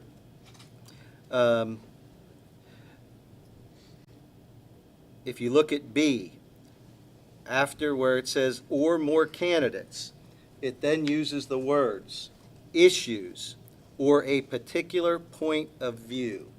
And that's mentioned several times in here. And again, there is no mention in this policy, and that's intentional. It is intentionally created so that it is general in the nature of what it targets. And so you're looking at anything that is an issue that could be deemed divisive or disruptive or coercive, depending on who you're talking to. Lots of folks have different opinions. That was what the issues that we were looking at in the language. If you also look at letter E, which deals with the employees, it's specifically, and I'll just read it, it's only 3 lines. It says, employees of the board shall not engage during the course of their employment in any activities that support or oppose one or more candidates, so that's the political side of things, the candidates, issues or a particular point of view while engaged in the performance of their duties. It also says that we're not taking away the right of our employees, because the next line says the right to express political or other opinions and exercise constitutional rights as citizens is naturally reserved to all employees. What is the opinion that they're having?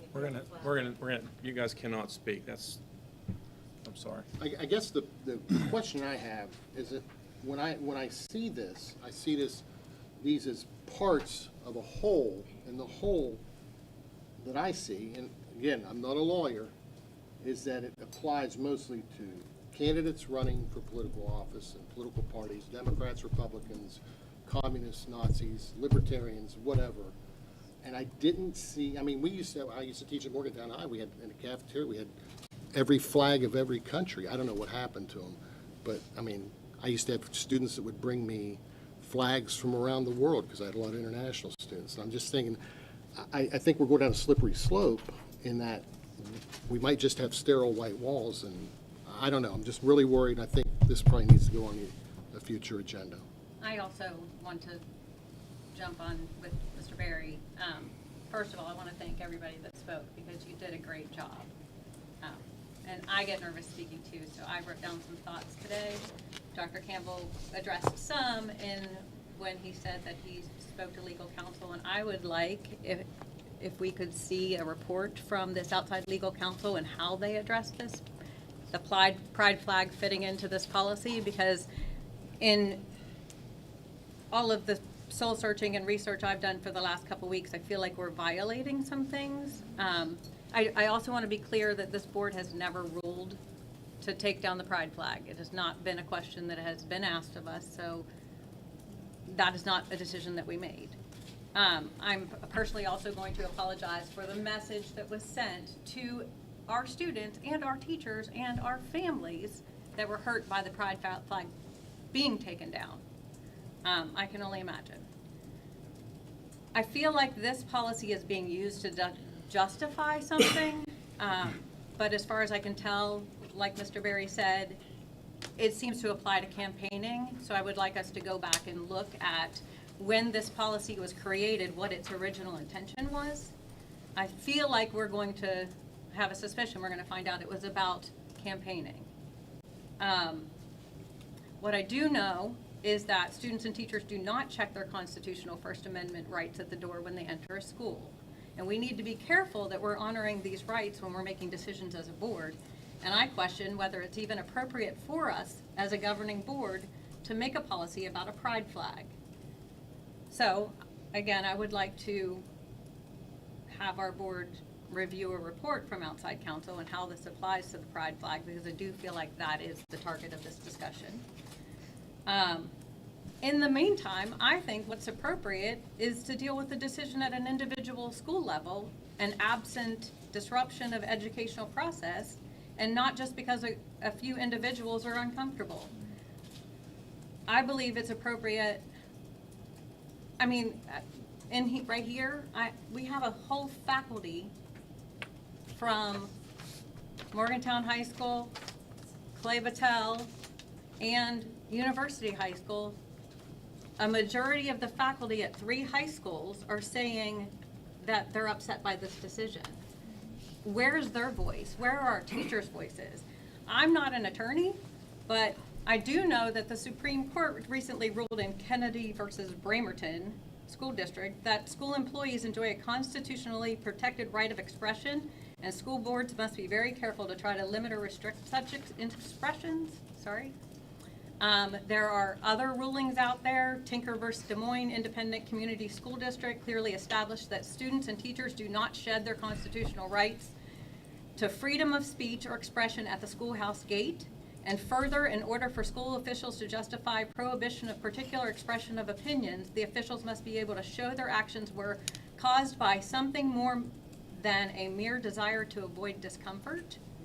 Tinker further says that under the First Amendment, the district may only regulate student and faculty speech that materially and substantially disrupts the learning environment.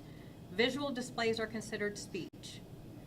First Amendment prohibits viewpoint and content discrimination when government targets not subject matter but particular views taken by speakers on a subject.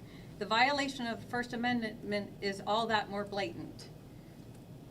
Title IX, maybe we have a legal opinion there, but protects students from discrimination based on sexual orientation, gender identity, and the removal of a pride flag can be a form of discrimination.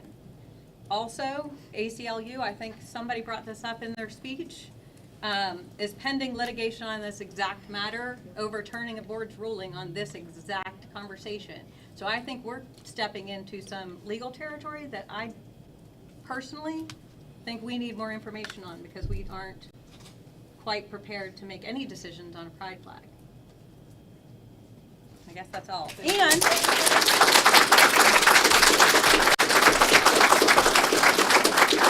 one more more thing I do think we need to also talk about and include is I do think our teachers and actually all of our adults in our school system need to have that safe space training yearly as part of our.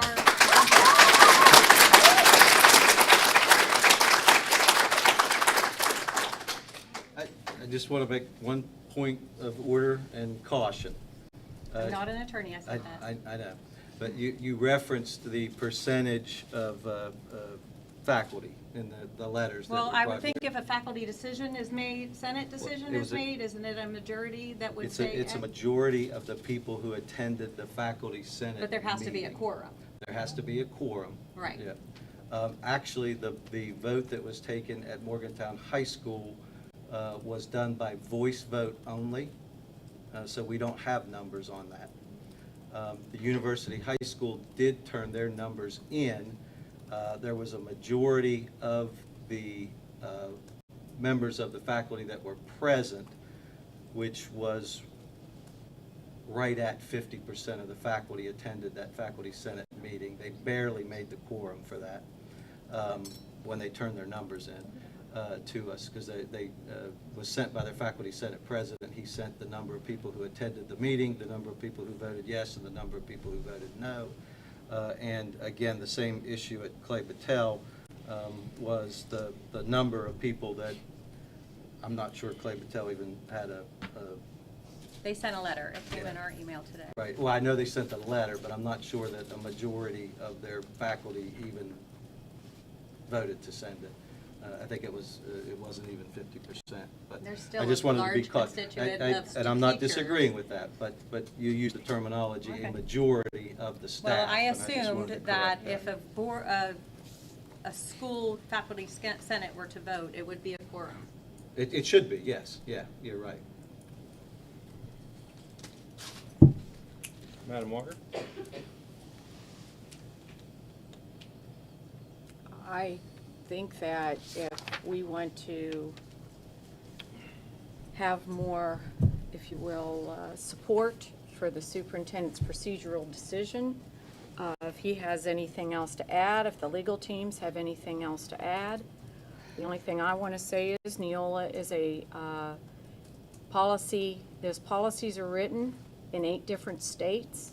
They are researched, and the reason that we do not change the wording in the policies and have it coincide with the legislature's state educational code is because they have made it clear to us that they have done thorough research, and which was why this firm is actually recommended by the Department of Education, state of West Virginia, and they vet all these policies before they come to us. I still don't So see what I'm saying is, that's, I think, to have more information is not a bad thing, but I'll be the first to say, when we started using Neola policies, I don't like all this legal beagle. I would rather have things spelled out very clearly. But that is not the way these legal policies are written. And I've said that over and over. I wish we could have a handbook that just used regular verbiage so everybody could understand what everybody meant. But unfortunately, those do not hold up in a court of law. And we have to do everything based on the court of law. I've gone to the hearings and the trials for the Monongalia County Board of Education for policies we felt were important, that had the community viewpoint, and we have lost. So I know that it unfortunately is not as, it should be simpler to understand all these things. But for some reason in the society we live in now, it isn't. I also think the other discussion item has to go with student safety, period, for everyone. Student safety everywhere. There were student safety concerns that have been brought up. We have increased the staff, increased observations at all schools, and still we have families and or students and or other people who bring up safety concerns. I will also say that unfortunately, I thought post-COVID, everybody would be nicer to everybody. I don't think we're seeing that. I think nationally, if you look at statistical evidence, we're actually meaner. There's more road rage. There's more activity in a not a positive way. So those would be the two things I would like to do. I would like for us to review, and I do not know how much more observation, much more safety, and I don't know how to make people kinder. I would like to think that is something that we all could do working together. Unfortunately, I think that we all see for students who want the pride flag, students who don't want the pride flag, people just aren't kinder for whatever reason. And I think that's a bigger issue in some respects. So I would be interested in us talking about those two, investigating those two areas. And Mrs. Walker, just to follow up, I wanted to make sure the board did understand that since the last board meeting, we have asked our two diversity committees at the two larger high schools. We have a diversity committee at Morgantown High School, and we have a diversity committee at University High School. And both of those groups have met for the sole purpose of what exactly Mrs. Walker is talking about, and that is what can we do in our schools to make every child feel that they are welcome in every classroom. In light of the fact that we've asked people to remove the pride flag specifically, what can we do to make sure that those students feel safe and feel welcome in every classroom in our buildings? I think the total number of flags that we had removed in our classrooms was 5 or 6 in 2 schools. It concerns me that I hear so many young people expressing the fact that they don't feel welcome, that they feel unsafe in our schools. And we need to do more than just hang 5 or 6 pride flags. So I think to Mrs. Walker's point, having those diversity committees begin to address this issue, which is what I have asked them to do, and we've encouraged them to include as many of the students' voices in that as possible, so that we can begin to address this. And it hurts me to hear that we have students who walk into our building every day and say to me, I don't feel safe, or I don't feel welcome. That's not what we want in Monongalia County schools. So the diversity committee is looking at what we can do to make that a better situation. So thank you for bringing that up, Mrs. Walker. I know that we have some schools and classrooms and teachers who have also the safe space, whether it was from the training or from something they purchased, a sticker or some other symbol in their classroom that offers that safe space. Is that acceptable? It absolutely is. And I'll tell you one thing that I was very impressed with what Morgantown High School did, and as I learned, and this has been something that's been going on not just this year. It didn't come about as a result of this discussion, but I believe 1 or 2 years ago, the students at Morgantown High School created an actual sticker. I believe it says M1 is what it says. And the purpose of the sticker, according to the students, when they created a sticker, was to say that everybody is welcome at Morgantown High School. And these stickers were displayed in classrooms. They were given to students.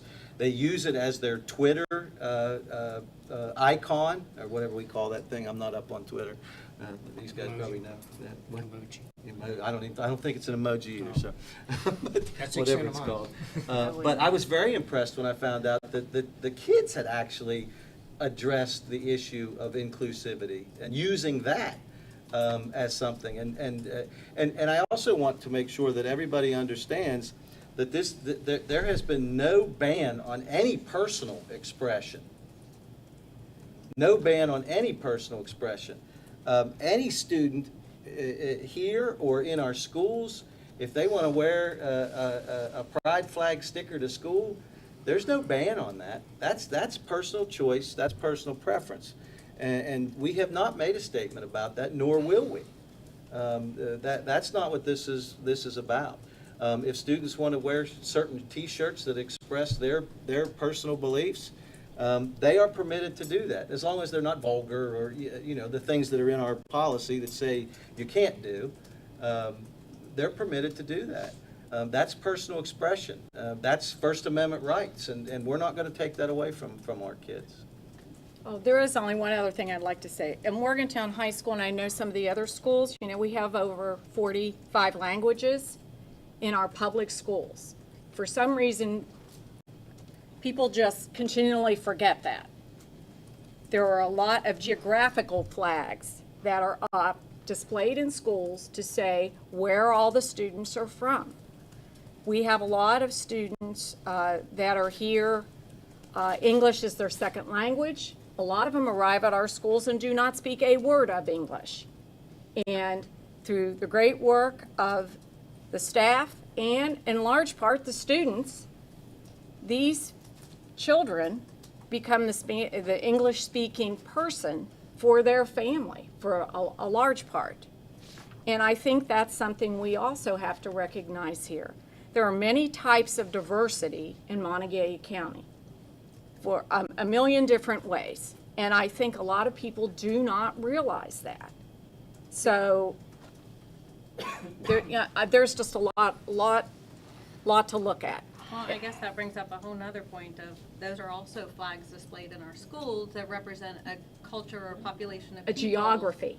There's different. That is a national geography flag. Well, here's the issue with that. Okay. Student comes from Iran, state sponsor of terrorism. We put that flag up? I think I'm not sure if those flags are up. I cannot answer You see the slippery slope. Oh, we're no, on. I Yeah. know it's Yeah. other than that flag is geographic. They probably are. I have no idea. Okay. Okay. So anyway, I hate to say it, but unfortunately, the audience does not get to participate when the board's supposed to be talking. And that's the way this works. Because, so I don't know if that's something else that wants to be investigated, that everybody wants to take down all the geographical flags that represent all the different countries that are in our schools. I would like to think we by and large try to celebrate everyone that's in the schools. And it's unfortunate to me, no matter where they are immigrating from, and no matter where they're immigrating from, or no matter where they're expats from. So. Michael?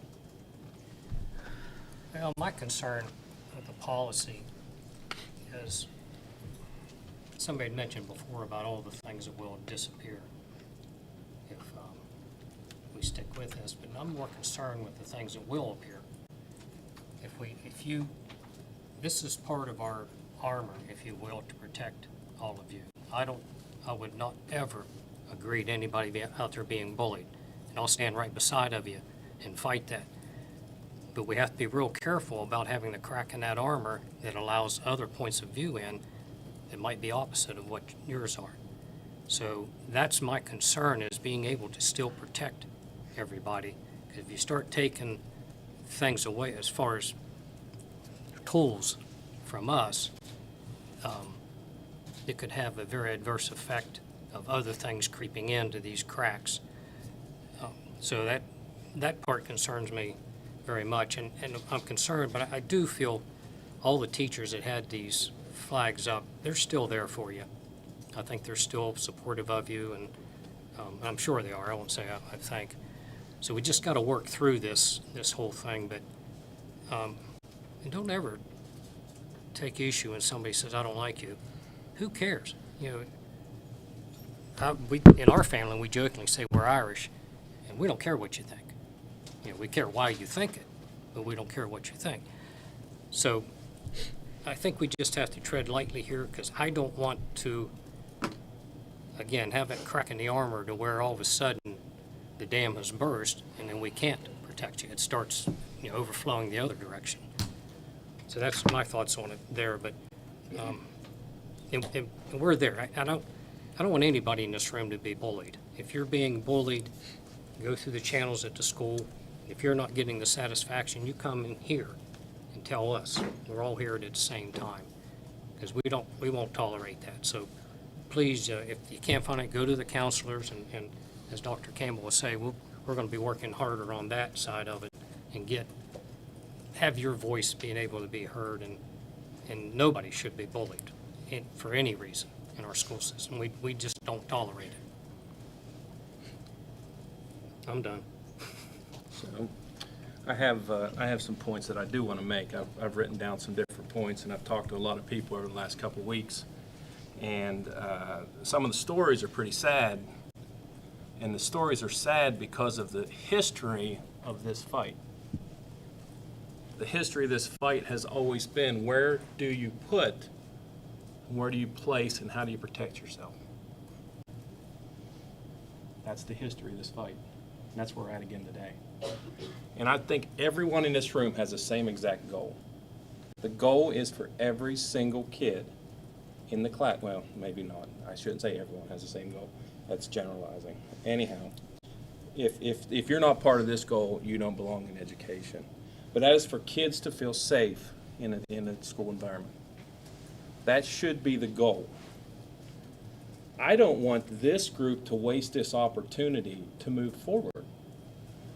And I can say without a doubt that if we would put the flags back up, we would be right back where we're at 10 years from now. This would be a wasted opportunity, absolutely wasted.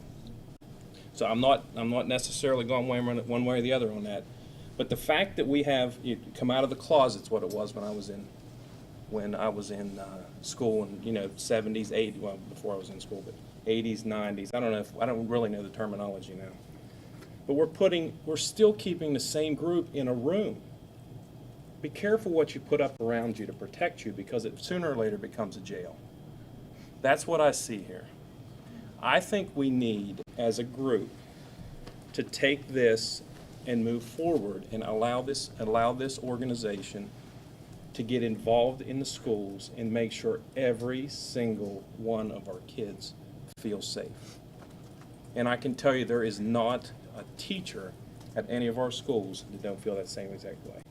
Every single teacher they're in education because they love kids. They're in education because they want to educate kids. They want to guide kids. That's what they do. They don't care what your sexual orientation is. Matter of fact, that discussion should not be had. They should guide you somewhere for that conversation. Because that's a slippery slope, if you want to start talking about slippery slopes. I had a conversation with someone, and I'll put you how I got to where I'm at. I had several conversations over the last couple. I've been open book, open to people to talk to me, and I tried to understand. And one of the questions that I always ask is, what do you do now that you're an adult? What do you do now that you're an adult? We put you through the school system. We kept you in a safe space. We gave you your safe space. Then when you go out and had a conversation and left them lead the conversation, where are you at? They have to find safe spaces. That's not right. I can't go to the gas station because I get pushed out of the gas station in my own hometown because of who they were. I have to find different people to hang out with because I know how I'll be treated somewhere else. This is a lost opportunity for us to start as an educational system, and for this group, the people that have written us emails, to get involved. Let's figure out how we can make the time you walk into our schools, through training with the students. I mean, we can even have a day where we train inclusivity for everyone. And it doesn't have to be one specific flag. I think the flag is actually a distraction from the point at this point. I think we need to get to a point where our students, when they walk in them doors, are not bullied. And bullies everyone always says bullies, and I don't necessarily like the word bullying for this. And if somebody's bullying you, you need to I would have wished our school staff would have stayed here, because I wanted to ask that question specifically. How many students have come to you and said, I am being bullied because of my sexual preference? or because of my, don't talk, please. No, just, yeah, but that is, and someone said tonight, stood right there, and said that 55% of kids don't feel safe in schools. 55%, right? Everyone else heard that, right? 55% of LGBTQ plus I found out I'm cisgender over the last 2 weeks. I found, what am I? I forget. Anyhow, 55% don't feel safe. 55%. The flags have been up, and it's still 55%. Them flags didn't help. It's still 55%. How can we get that to 5%? How can we get that no one feels that way? Please don't answer my questions. These are redundant questions. The question becomes, who's willing to get involved in this? Who's willing to partner with the education and actually make this solution happen, where kids don't feel like they have to hide to be safe? I think the whole point of the flag is that it's just a symbol of you are accepted here, and kids in general carry this internal strife. And if there's this one little image that helps them feel a little bit of security, why are we taking that away? I don't understand. I just don't understand. I really don't. We're in the business of teaching children. Jen, could you please repeat yourself? I couldn't. Oh, boy. That's why I write things down, because I can't remember what. I'm glad, because I couldn't hear. You spoke I specifically about said the small. specifically, this flag right now, we have a large group of people, and I appreciate everybody who came to talk, but I guarantee you this is a small percentage of the students that they're representing, because I know as an adult I have the difficulty, believe it or not, talking in front of people. But as a child, it's a brave thing to do, to stand up and say, I'm different. And when we go to school, maybe they don't need to tell everybody they're different. Maybe they just need to see that little flag, and then they're like, okay, I don't have to talk about it. It's good here. And I think that's the point that they're trying to make.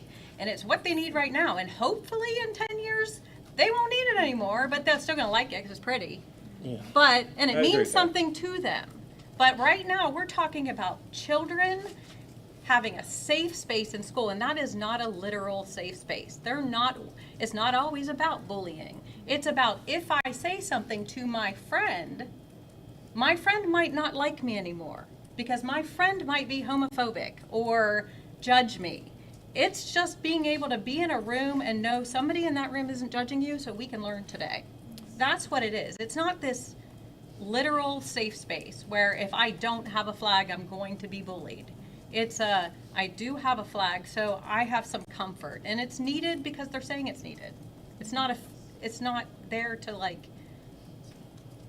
send any other message. It's just acceptance. So I really do struggle with this, clearly. I struggled for weeks here as we've done this, but the fact that all kids don't get to go to those rooms, the kids don't get to hang out in them rooms. This is a school environment They do get that to makes hang out it in really those rooms. tough. They have classes. I think it needs to be more of a school-wide effort. And if we want to come back in 2 or 3 weeks and redo a policy to make it a specific classroom effort, and 3 members of this board want to do that, that's what we'll do.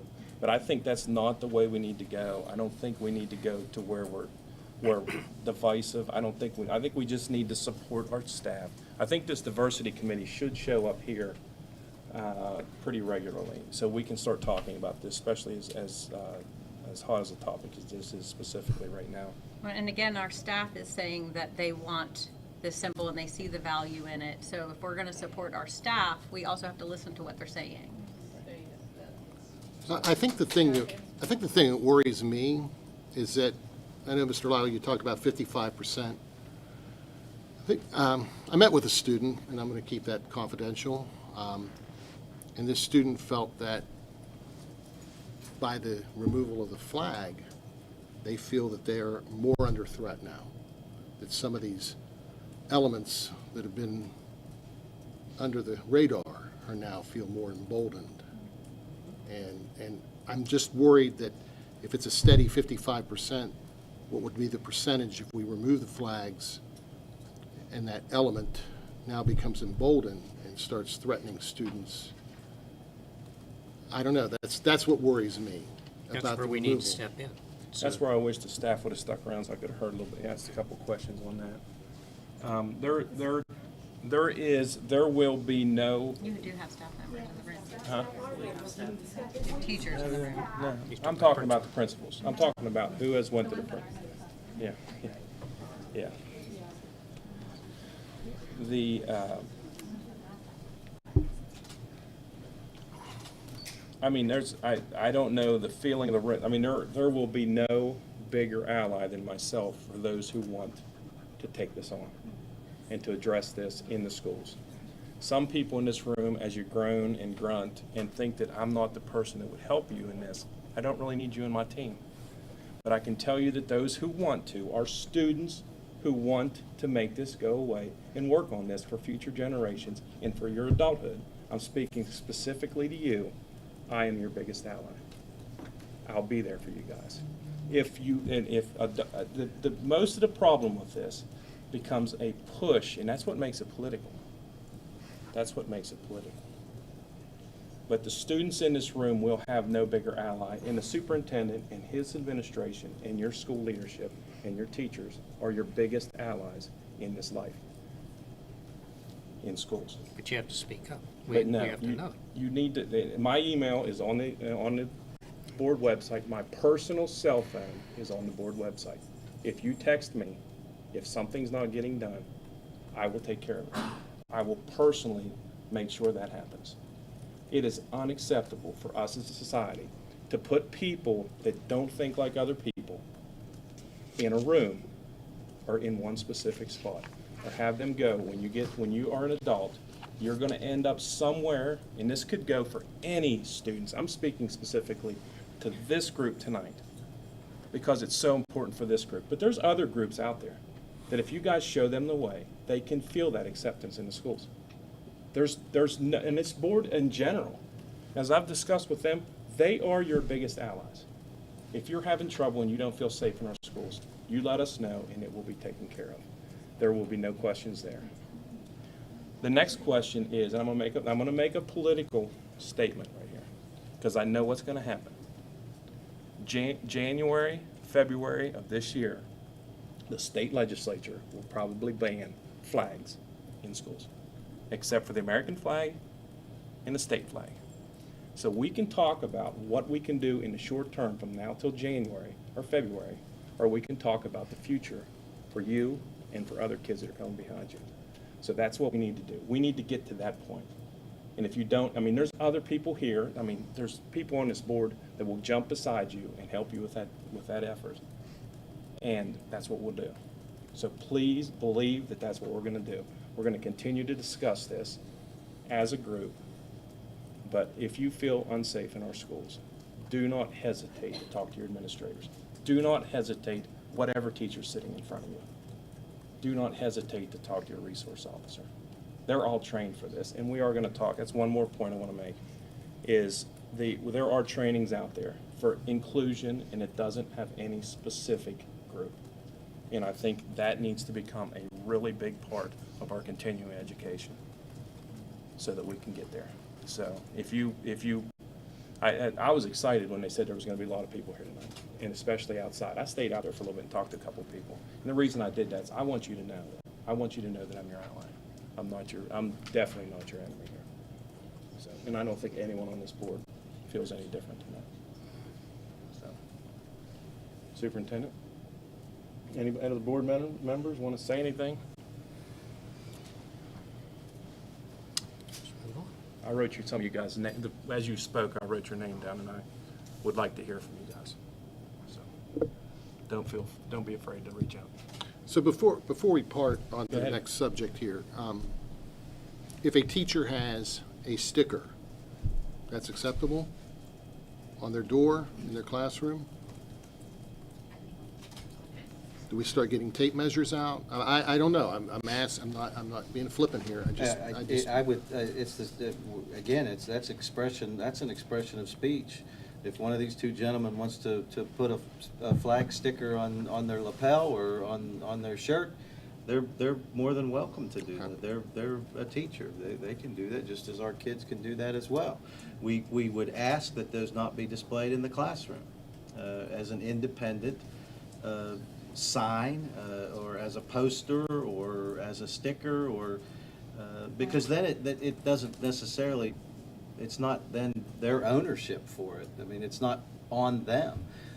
You know, they take ownership for the way that they dress, and if they would like to wear that sticker, just as we would welcome any student to wear a sticker, then they have the ability to do that. And the same I goes think- for a teacher, like on their water bottle, on their laptop if it's their own. I'm on not their- going to police people's water bottles and laptops and those types of things. Again, I think that is a personal expression somebody wants to make.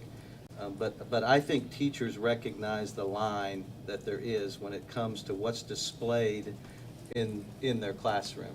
Teachers don't go into their classroom on the first day of school and decorate their classroom with anything that does not have the intent of being educational in nature. They shouldn't. If they do, that's wrong, because they're putting that up for their students to view every time they're in that classroom. And it should be for educational purposes and educational purposes only. Now, you know, I mean, if somebody wants to hang up a Green Bay Packers, then that's, you know, they got to fight that fight because nobody likes the Green Bay Packers. I mean, I guess we could argue that those things shouldn't be welcome in the classrooms. I think to kind of tag on Mr. Berry's comment, I think the difference would be putting the sticker on school property versus on personal, like teachers. I think that's a great way to describe it. If they own it, then they can put the sticker on it, as in water bottle. What about that Morgantown High sticker that you said was out there, that is the M with the rainbow in the middle? Those are and the- displayed. Okay, so Yeah. that's okay? Absolutely. That was kid-generated. It was a great expression by the school community, by the student community, as a message of inclusivity at Morgantown High School. And I commend whatever group of students it was that put that package together. That, to me, is forward-thinking. That is forward-thinking.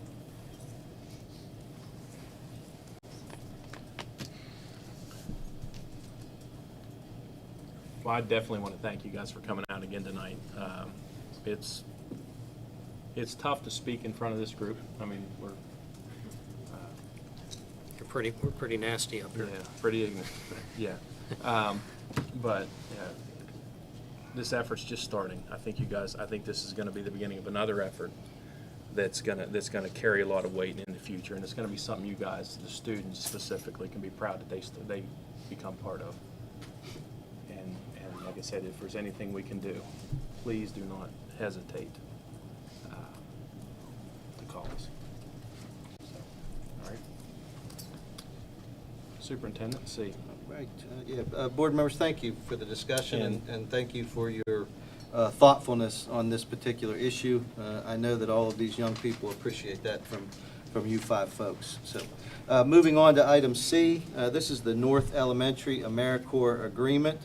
You have a copy of the agreement in your executive content. Superintendent recommends that the board approve the AmeriCorps agreement with North Elementary as presented this evening.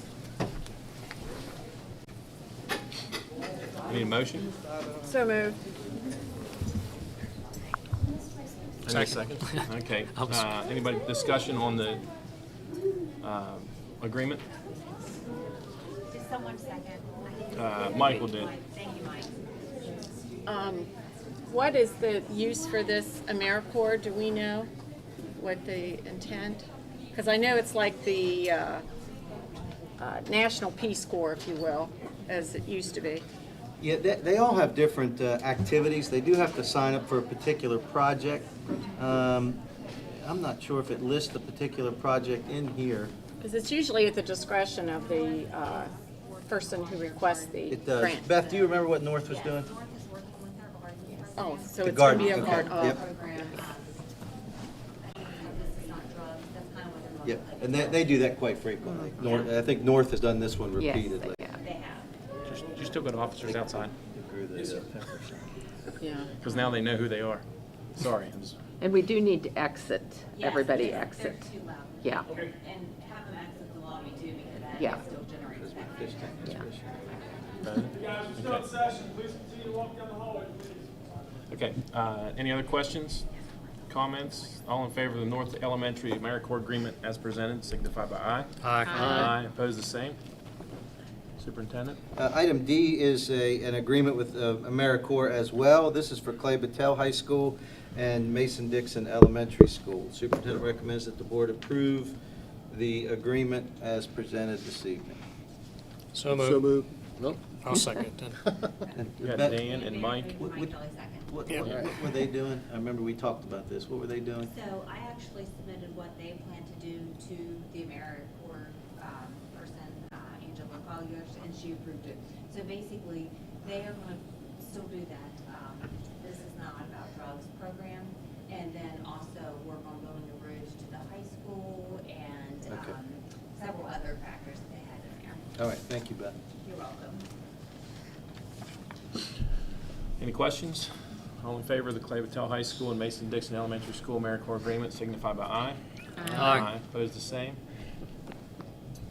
Superintendent? All right, we're down to item E, which is our fiscal year 2021-2022 financial statements. Before we move on, can we take a brief? Yeah, thank you. I think Mrs. Haggerty. I told you.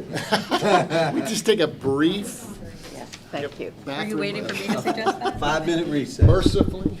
Hey, are you going for Tuesday? So right now for 5 minutes? Right now? So how long?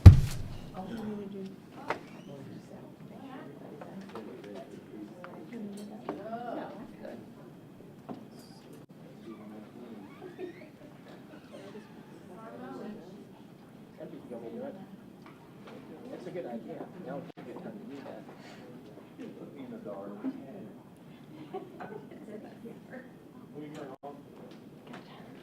Or did.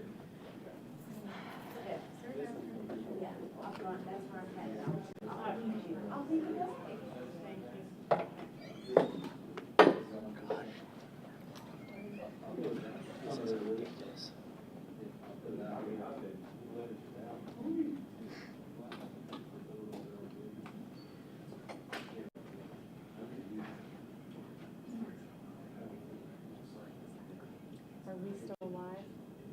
Mm-hmm. The thing's up. It says stream starting, and there's no sound. Oh, there's no sound. Mm-hmm. Just one of the-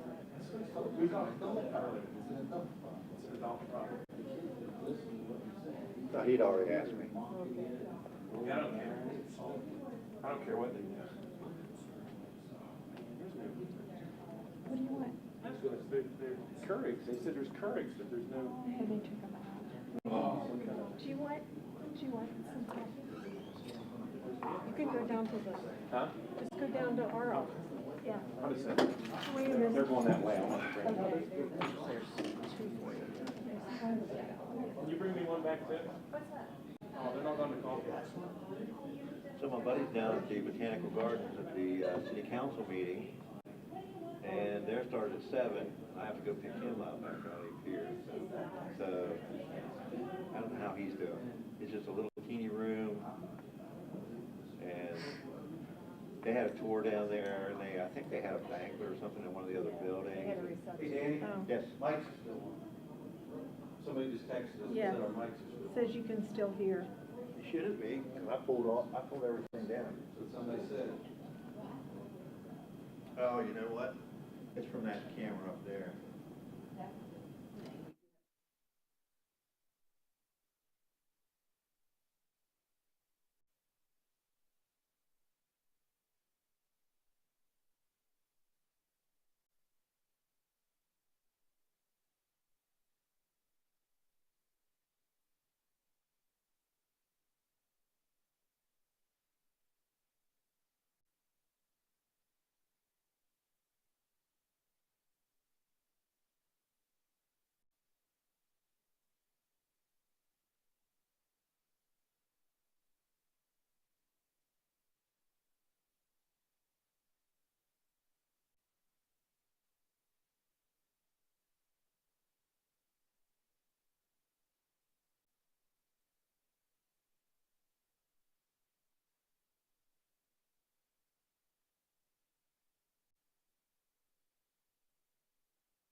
after a brief break, we're going to go ahead and get the financial statement presentation going. Thank you.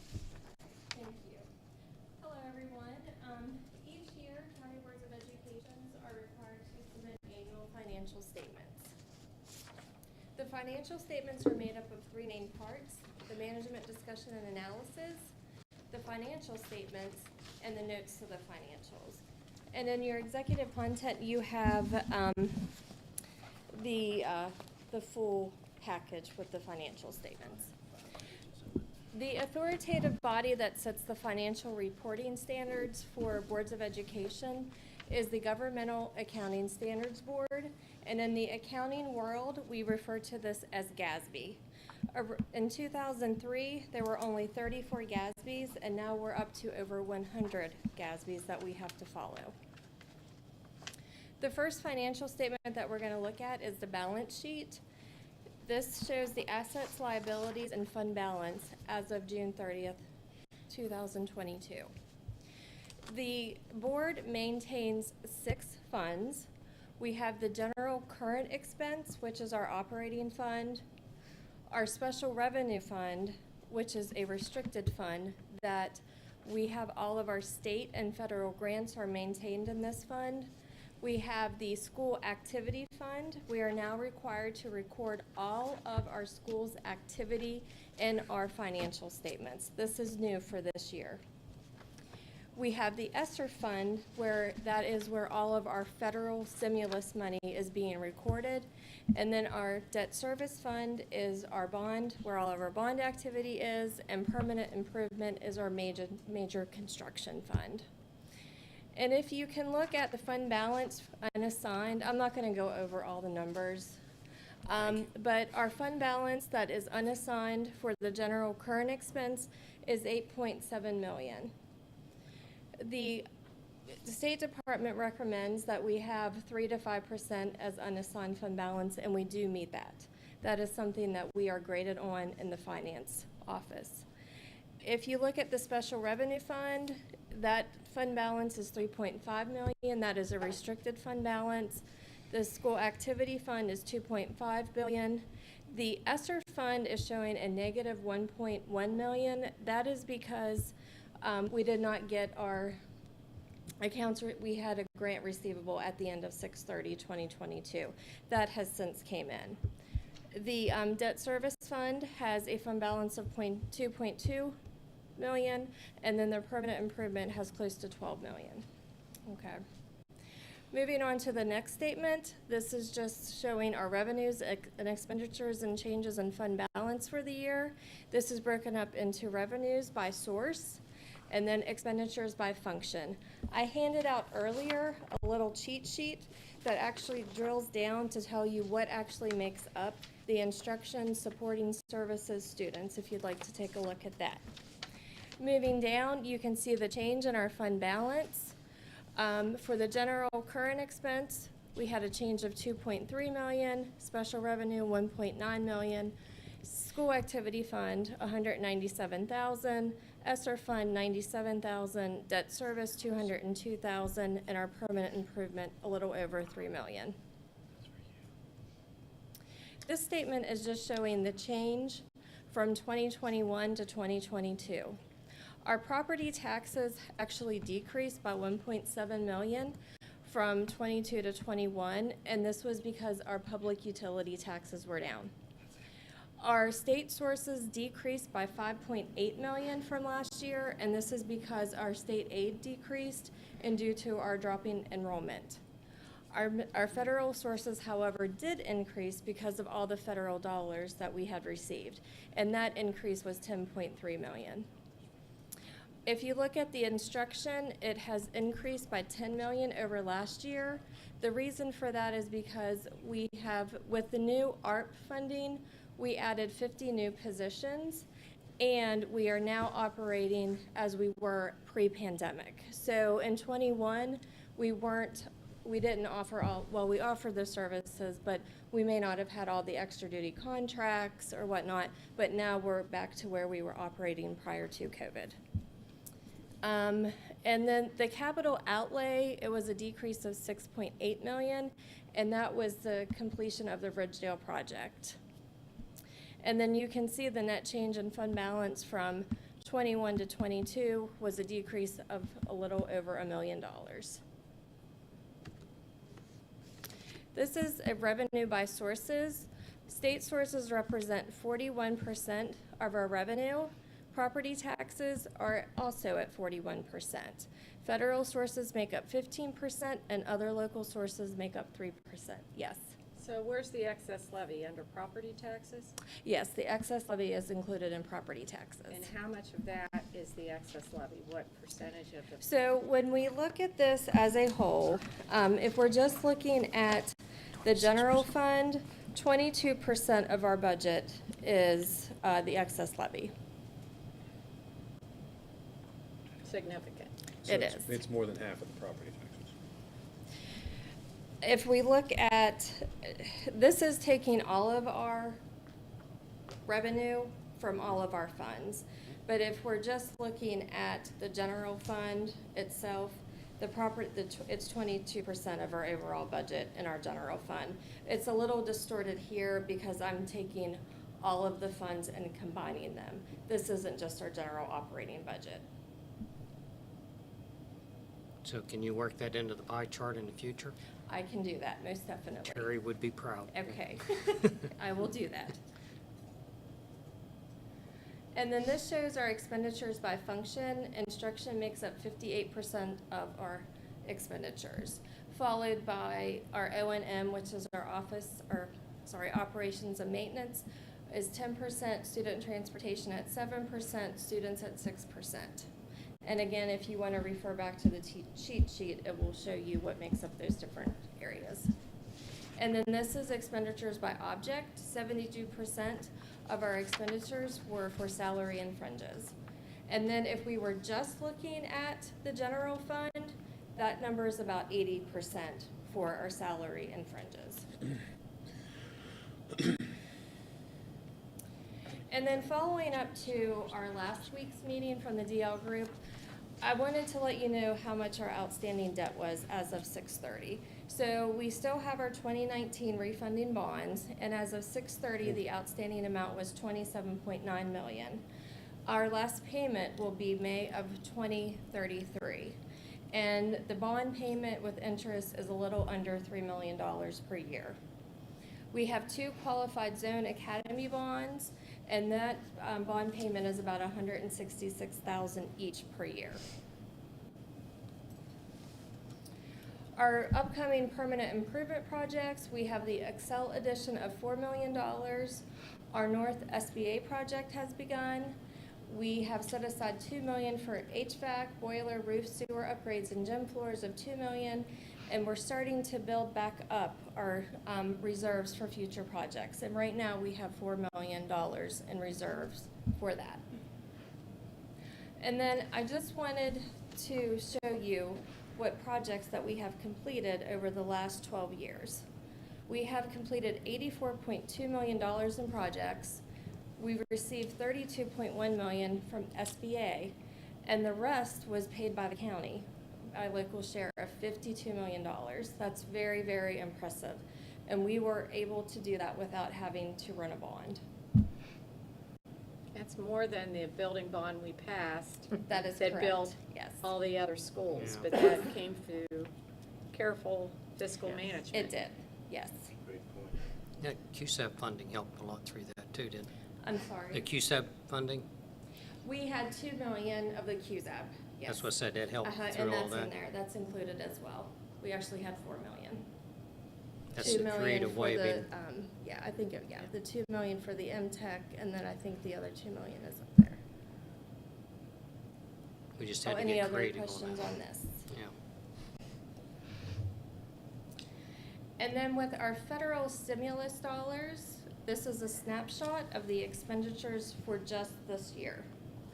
So maintaining existing staff was almost $3.2 million.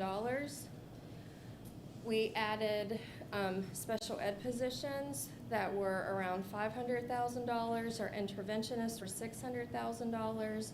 We added additional early intervention teachers, a math EL transition teachers at a cost of $1.2 million, technology hardware for our staff of $427,000, for a grand total of close to $8.7 million.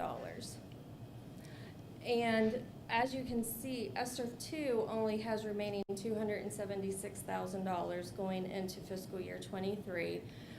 The summer soul money, as of 6/30, had $532,000 remaining. However, that has already been spent for this past summer program that we had. And then for the art money, we have $15.8 million remaining, and that will be, the obligation date for that, we have to have it all spent out, is by September 30th of 2024. And with that, we wanted to let you know what all we are paying out of the ESSER art money for this fiscal year 23. We have the 46 positions that we transferred from the general fund to the ESSER art money because of declining enrollments. All Kids Eat for Free, we're still continuing that, of $1.5 million. After school tutoring, $1 million. And then we had added 50.5 positions last year with a cost of $3.1 million. So we will have that cost for this year and then the following year. So Nicole, let me just ask you, you talk about the 50 positions, 50.5, and then the 46. Do you have a target enrollment we have to have in order to maintain all of that? With the 46 positions, it would be around the 11,500 number that we had pre-pandemic. For every 14 students, it's one position, professional position. For every 23 students, it's one service position. So you're pretty much gonna, I can do that calculation to let you know what that is. So my question was, so if we are able to, we have 11.5, and just after being at Suncrest Elementary, the principal was saying, you know, they had gained 288 students, which is more up to the projections that we thought that school would be in once their siblings matriculated out of North and everything kind of resurfaced. So these 50 positions, are we going to have to continue to try to find new funding for the 50.5 positions after this ESSER's money's gone? To maintain all of this support, which realistically, I don't think anybody sees us not needing all of this support.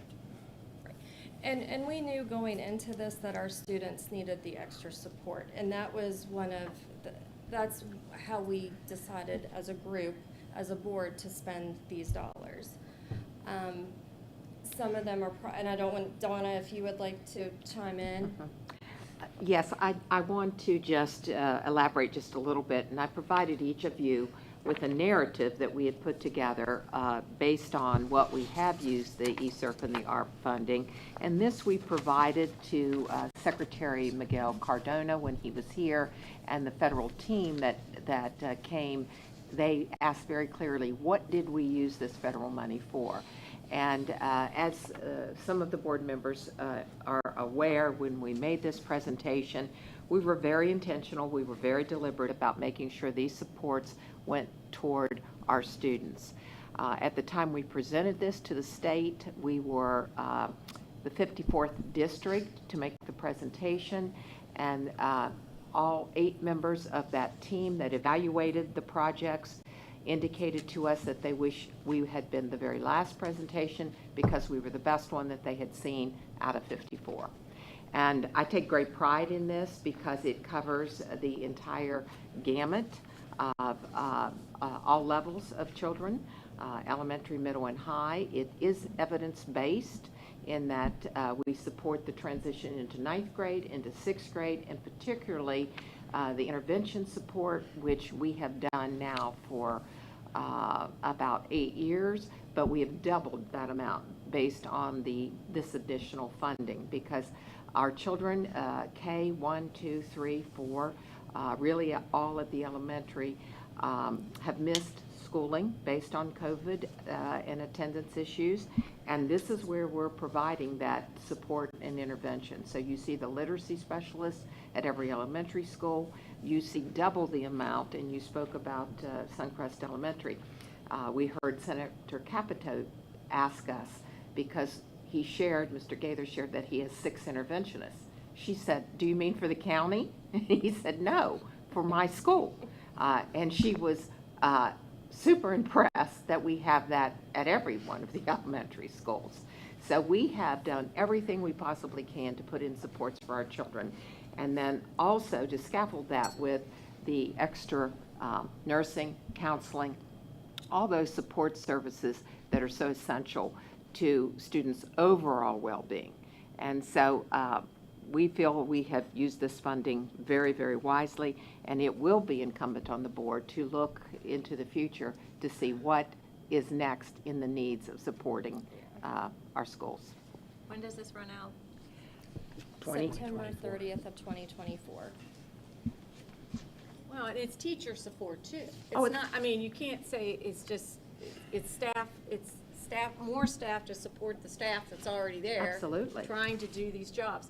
And I just want to say, at Suncrest Elementary, I heard an interventionist introduce herself to 3 students who sat down at the table, and the first thing they said was, "Oh, look, it's dice. We're going to play a game." So she kind of explained, "I'm here to help you with some special math problems."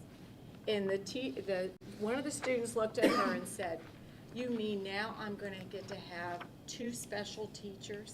I mean, he was just beaming and thrilled to think that he had someone else to give him extra attention and extra time. And I thought, oh my gosh, you know, we've heard differing things over the years about pulling students out for special services or extra help. And I thought, you know, the presentation of the interventionist to the students and the way he accepted that is the ideal way we want to see it done everywhere. And it is the norm now. That is the norm. There is no feeling that I'm being pulled out for another reason. And the interventionists work inside the room, they work outside the room. It's whatever the needs present.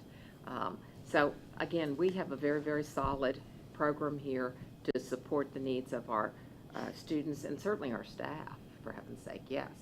Those kids, oh, sorry. Yeah, the Yes. one thing I'm going to go back to, and I always go back to the same exact thing, is the numbers and the data need to be tracked. And So we that have- when this money does run out in 2024, Yes. that we can make a valid argument of why, I mean, because that's one of the questions, what are you guys going to do when this money runs out? What are you going to do with your staff? We need to be able to justify the continuation of these funds to people that provide the funds. And I think it's going to be important to make sure we have a really good data presentation, and friends like Senator Capito that said this is important. I mean, Yes. that's the kind of people we need on our side on that. So that's specifically to these funds, because she'll be making that decision shortly. So. Well, I mean, realistically, we were overstaffed if you looked at recommended numbers when our students still were not back in full force. But I think everyone recognized the fact the students that did come back, no matter when it was, were going to need a lot of extra support and help.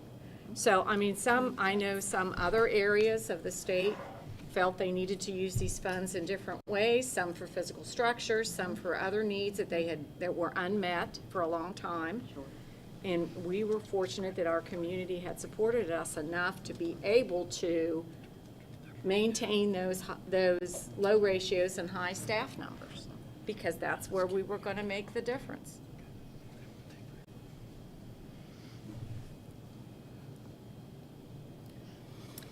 And then the last slide, I have financial impacts, looking to the future.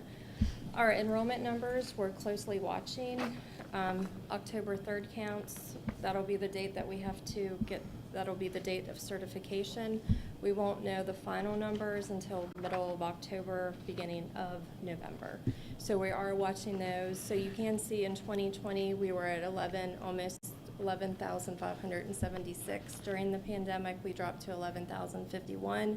Last year, we rebounded somewhat to 11,245 because originally we had 60 positions coming out of ESSER 2.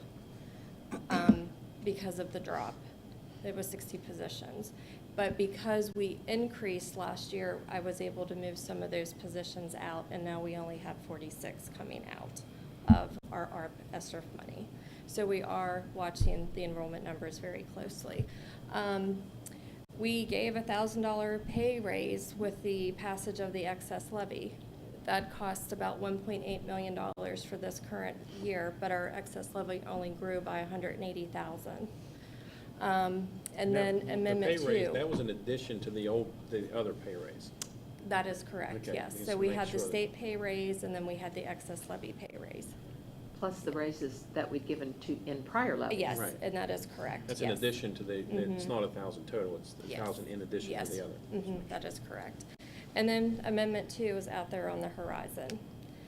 And, you know, based on the numbers, we're seeing 8.4 could potentially be our excess levy number, and a little over $1 million for our general current. So we have all of those things that are looming in the future. So, Great presentation. yes, thank you. Yes, very well done. Thank you. Any questions of the board members? Superintendent?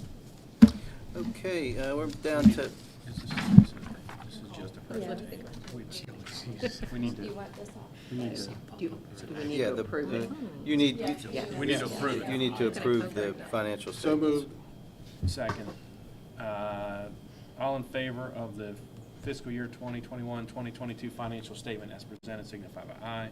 Aye. Aye. Aye. Opposed, the same. Superintendent?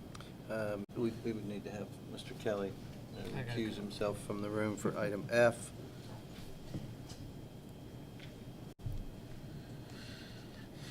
Hey.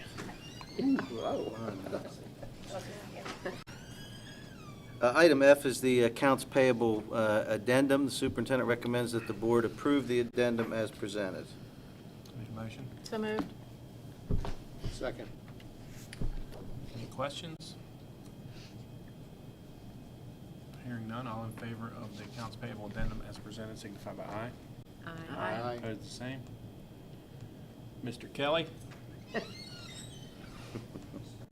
needed this exercise anyway.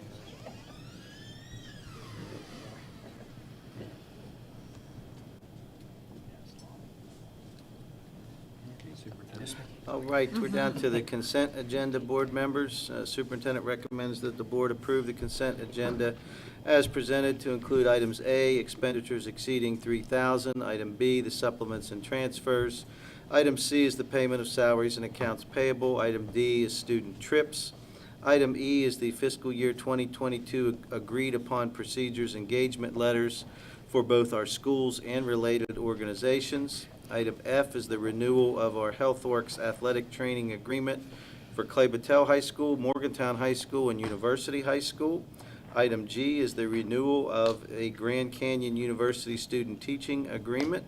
Item H is the Marshall University ELA professional development agreement. Item I is the renewal of the mobility and orientation specialist agreement and special education services for fiscal year 2022-2023. Item J is the early Head Start fundable carryover request. Item K is our early Head Start August 2022 report. Item L is the Head Start August 2022 report. Item M is the certifications and assurance for 2022 related to our Head Start. Item N is the Head Start annual training. Sir? Sorry? We're pulling that from tonight's agenda. Which N, one? N. I think we can still do it. Yeah, I'm Okay. okay with it. I'm All right. okay with leaving it Okay. on there. All right. Yeah, I thought about it earlier. Okay, I think I'm we can sorry. go ahead and do, no.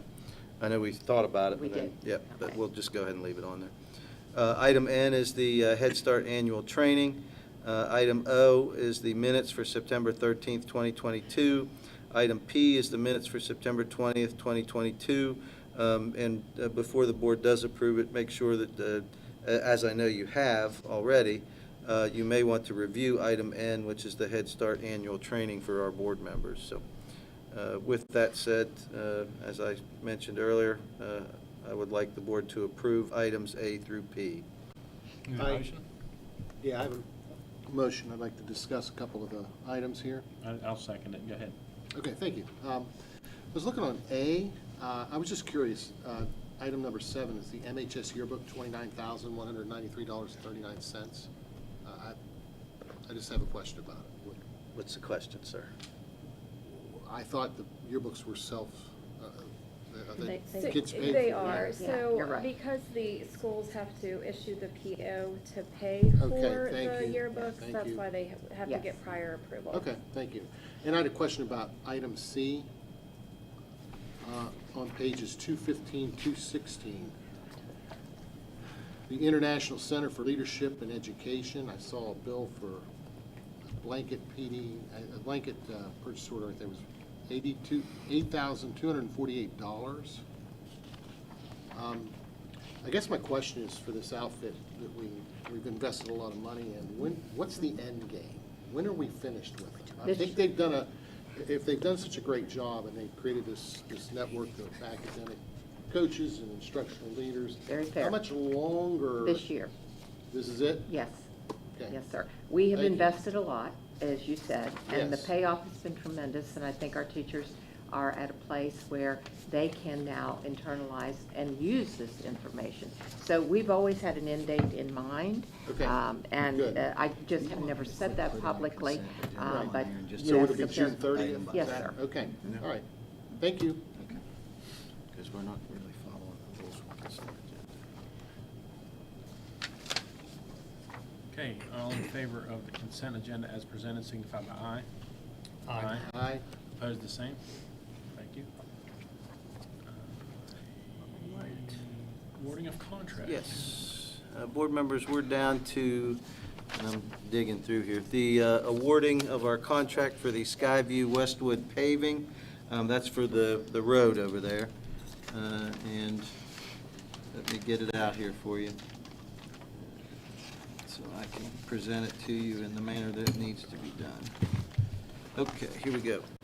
The Skywood Westwood paving, superintendent recommends that the board approve Parada paving in the amount of $61,000. We have chosen alternate bid, the alternate bid, which is a 4-inch asphalt base for that road. So again, superintendent recommends that the board approve Parada paving. I move we accept that, because I've been waiting. Second. Thank you. Any questions? I had asked about sidewalks, Yes. which we have a sidewalk from Skyview to Westwood, but I also knew there were questions about the curbing and some of that other stuff, so I didn't know if, when Parada's there, if they felt there was anything else that needed to be done to shore that up, that just be done at the same time?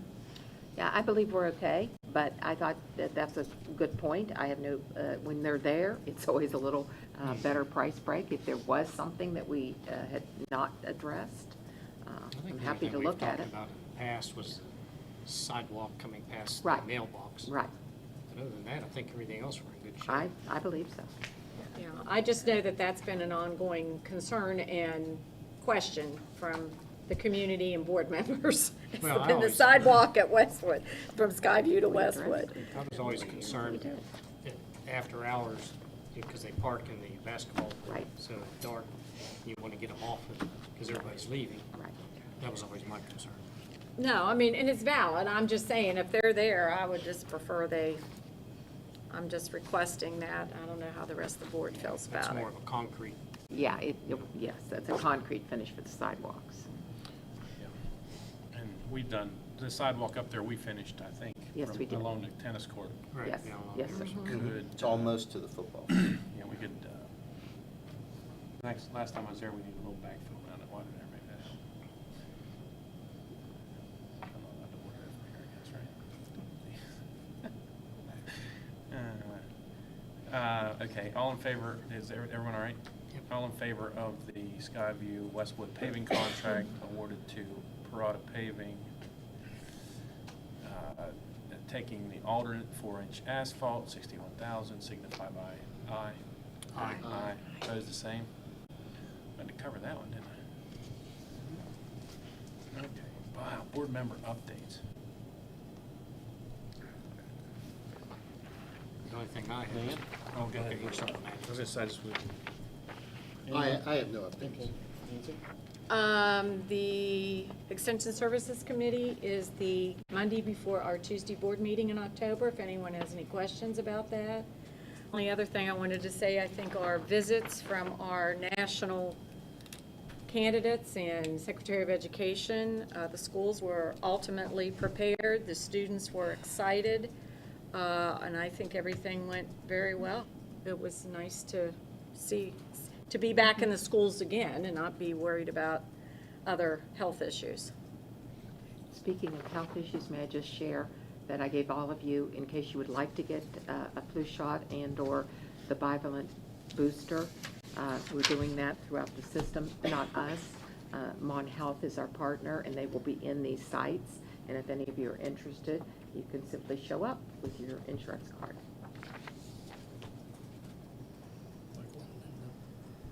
I just want to say that my pleasure, we will be hosting the MPO meeting here, the October meeting, I think is the 20th, third Thursday.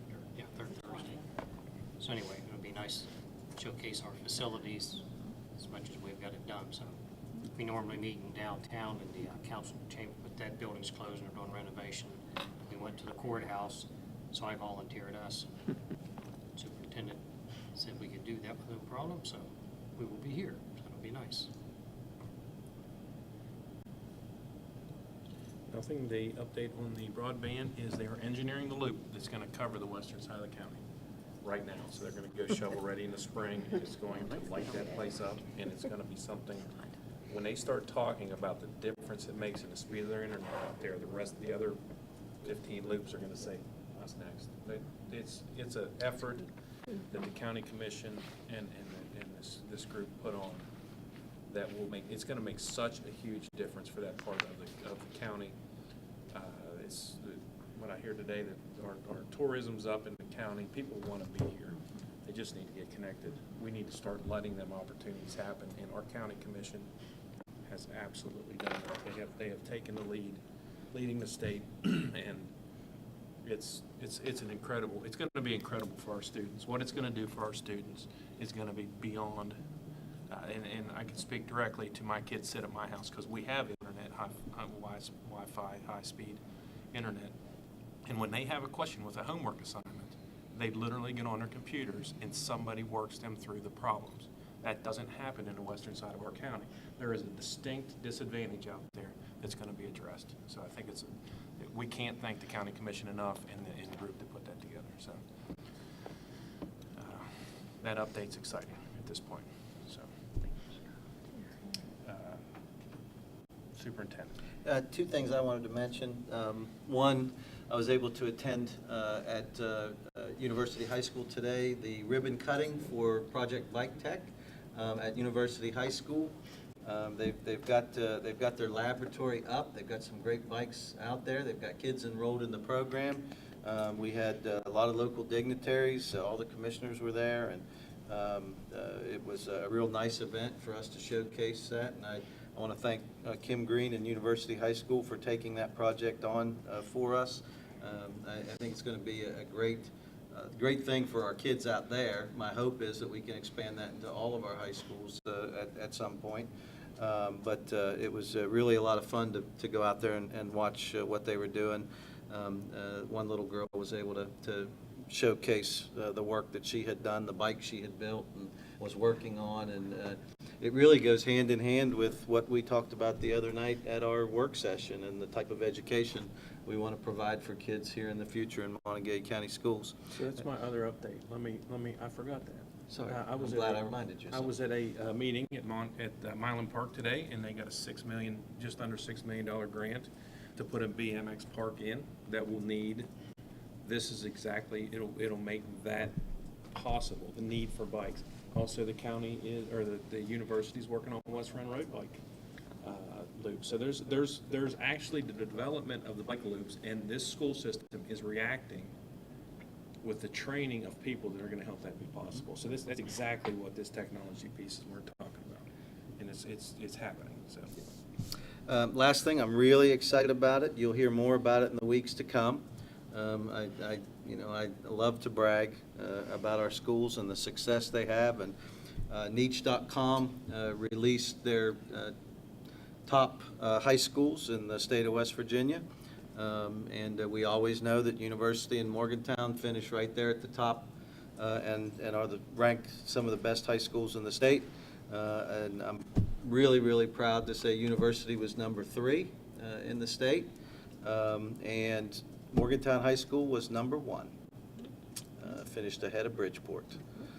So very proud of what they accomplished, and Niche.com does, they put a lot of different emphasis outside of test scores. They look at approval ratings from community members and parents, and athletic programs and attendance, and they put a whole lot into what they look at as far as a well-rounded school system. And I think that bodes well as a lot of people look at Niche.com to determine how good the schools are in a particular community. So for us to rank 1 and 3, which we traditionally do year in and year out, we always finish in that top 3, top 4 with both of those high schools, I think goes a long way to the education that we're providing in this county, and particularly in those two schools. So very proud of their accomplishment, and I wanted to share that publicly with the board tonight.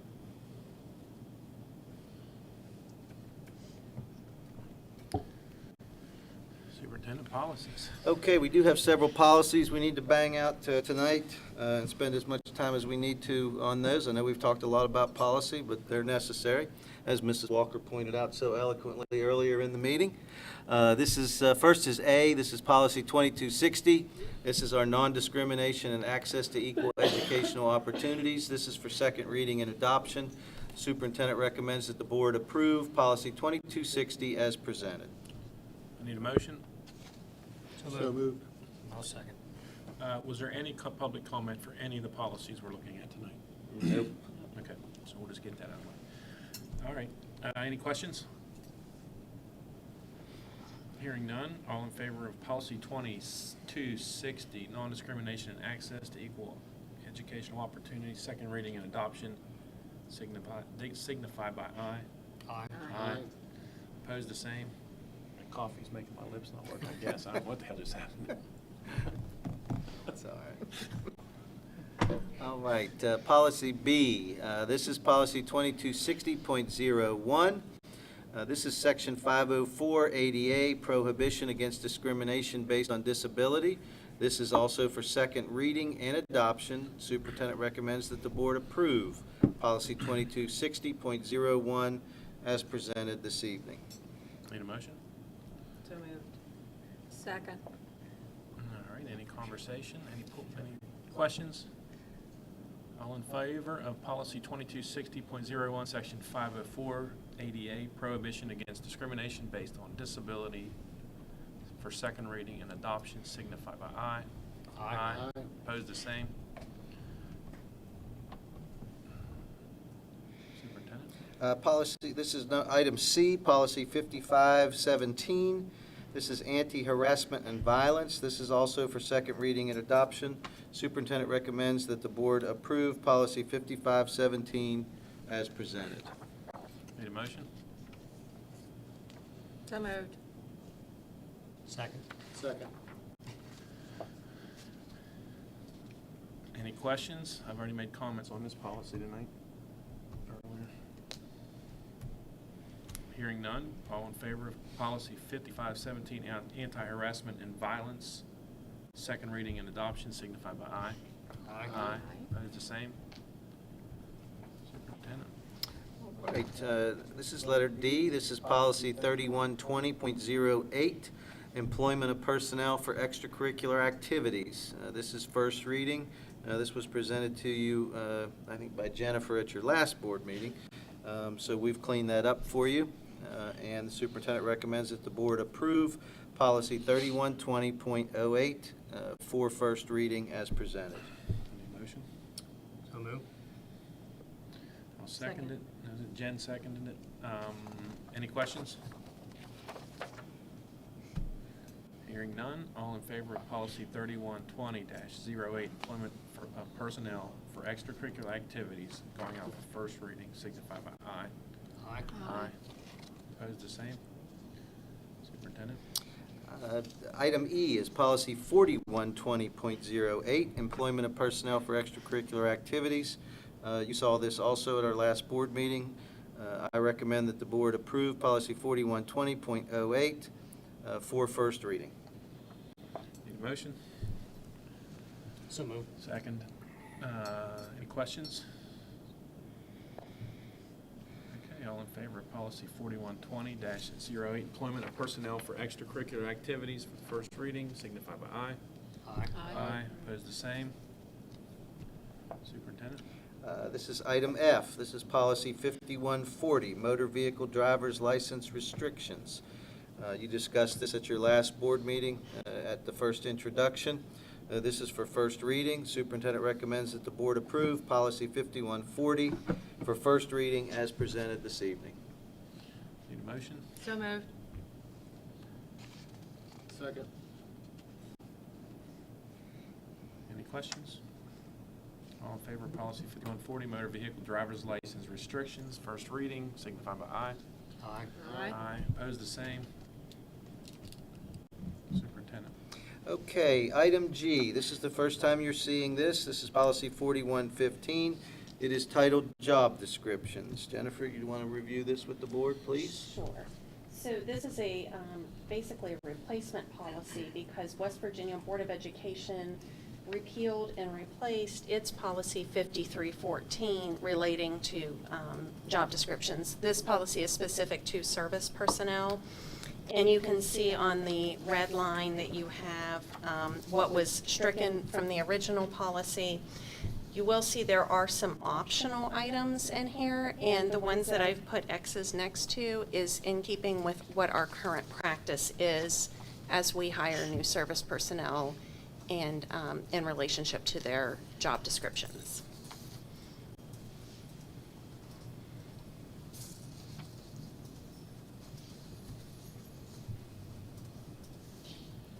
Okay, any questions?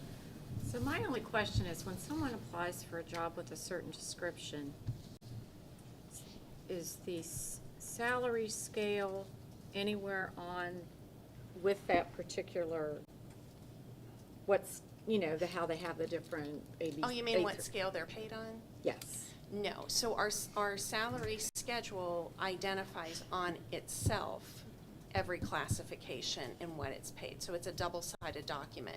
That is reviewed with them at the interview stage, Okay. as is the job description. Okay, so that's all through personal interview. So if someone's going to apply, then they can apply, and then you'll go over all that information with them. Yes, and it's also public, but they get a copy of everything to take with them as well. They get a folder when they come into interview. Because I could just see how it would be confusing Mhm. if you were new to the system. Mhm.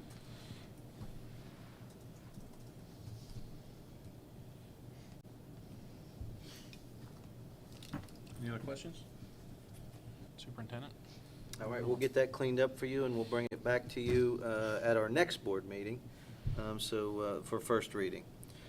Item H is policy 3531, unauthorized work stoppage. Again, this is the first time you're seeing this policy, and Jennifer will review that with you. Sure, so item H applies to professional personnel, and then item I, right under it, applies to service personnel.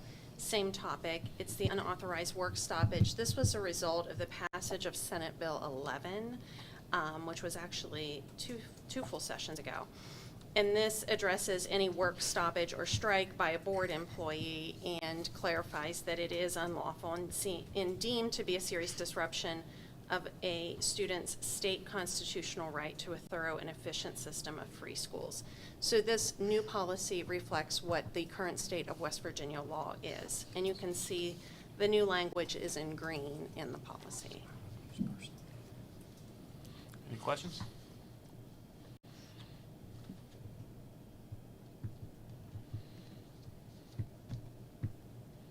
And this comes directly from the code? It does. So there really isn't much we can do with this anyway. Correct. There are no options on this. No options. Didn't think. Other than adoption.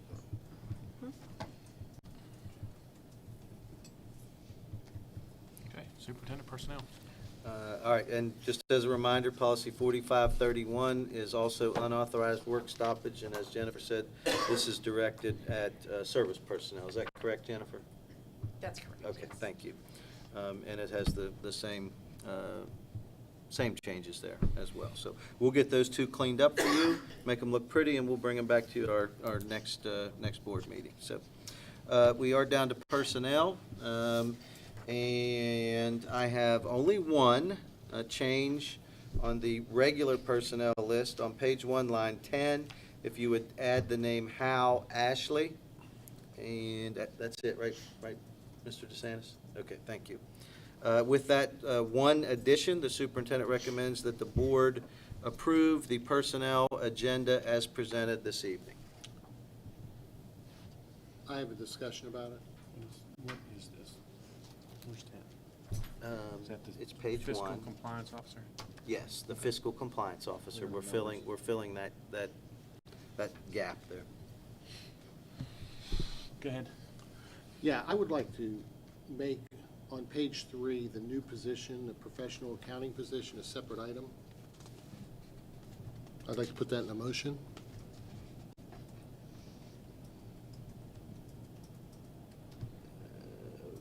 Again, which one is that, sir? Oh, it's on page 3, Okay. the new position, Oh, I see it. Okay. professional sorry. accountant. Okay. I'd like to make a motion that we make that a separate item from the rest of the personnel list.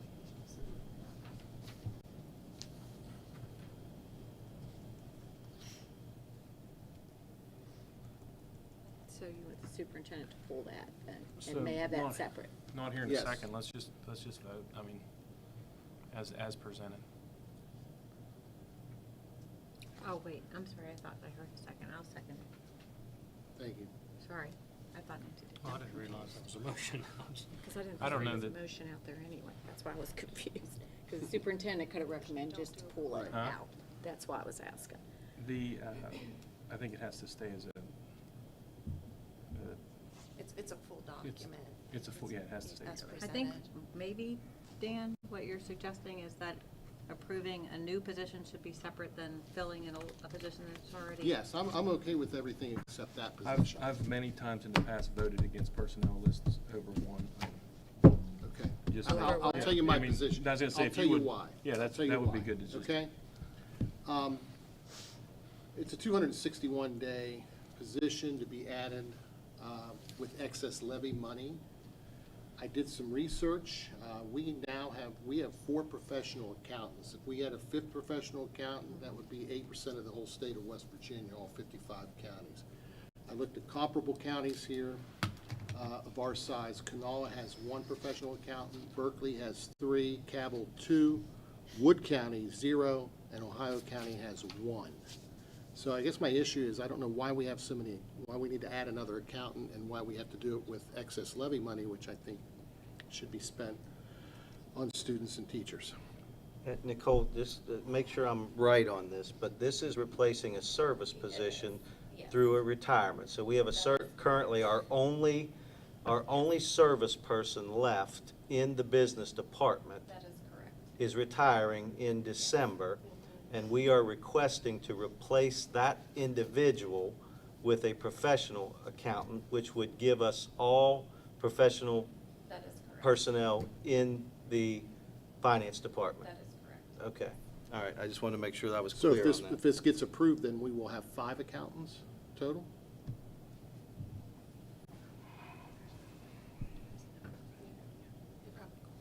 And I would like to add, over the last 5 to 10 years, the business office there has been a lot of federal and state regulations that have came down. We're very fortunate every time we have an audit, we do not have any audit findings. It's because we have the staff that can do the job and they have the skill sets to do the job. We're actually looking to move the business department. We're looking at we're trying to possibly automate it. And we need people that are highly skilled to be able to help us roll out these initiatives.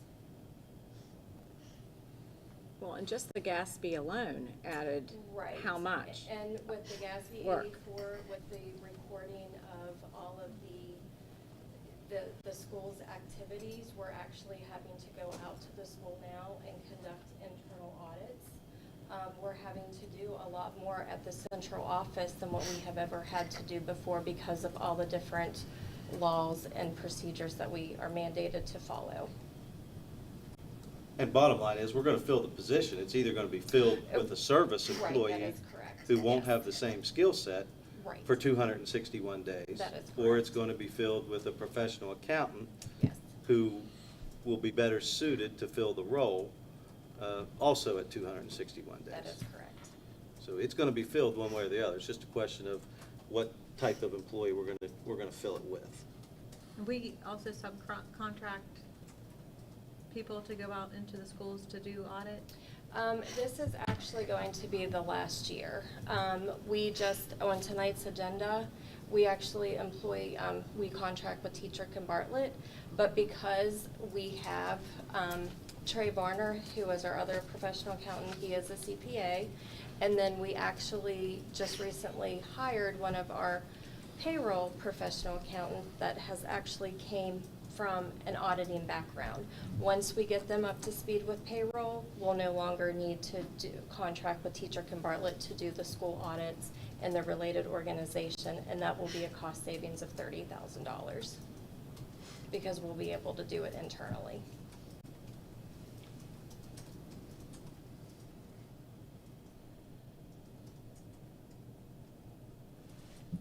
So let me just ask a question about those organizational audits. I mean, I saw all the lists.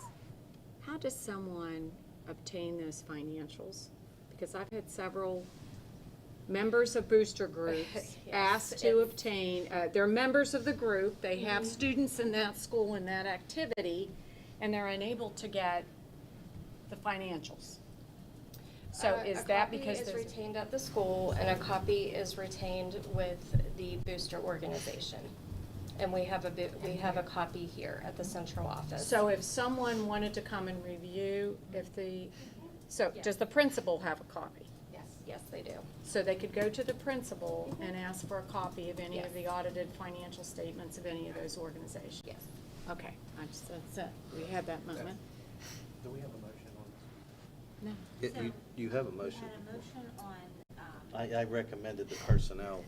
yeah, Personnel list, but we never got a motion on the recommendation of original. superintendent's. no, we did not, Okay, I just need a the motion. Jen motioning and seconding, filling that position. I need a For not motion filling, to but approve making it But we appropriate. didn't the vote on it. personnel list as presented. So I'll second it, but do we have to vote on that other motion that we didn't vote on? I wouldn't think so, because It's not. It can't be a motion. It was a discussion. Oh, okay, because normally don't we have to first and second and then discuss? That's why I'm just asking. Okay. It wasn't an action item to remove that, so we can't even do it anyhow. Any other questions? All in favor of the personnel list as presented with the addition of Ashley Howe on page 1, line 10, signify by aye. Aye. Aye. Opposed, the same? Aye. Okay.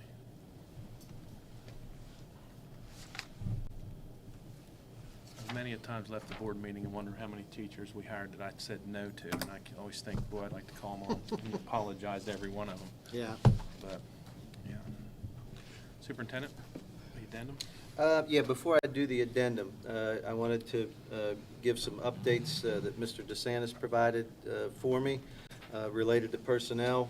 We had 2 professional retirements in August. We've had 4 professional resignations since the first day of school. We currently have 19 professionals on a leave of absence. We have 1 high school position posted currently, and it's posted as a long-term substitute for the remainder of the year, I think, or the semester. I think that's actually going to change. It's for a foreign language. Okay. I think that person might be Certified. to have decided not to take the leave of absence as they Okay. requested, so.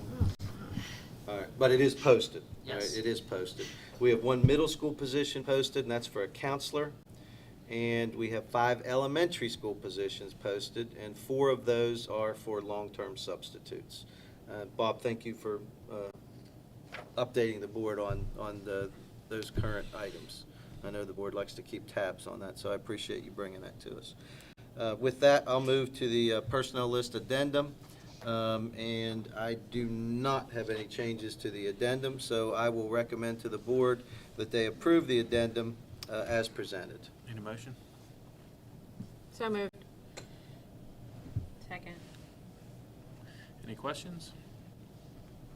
Okay, all in favor of the personnel list addendum, signify by aye. Aye. Opposed, the same? All right.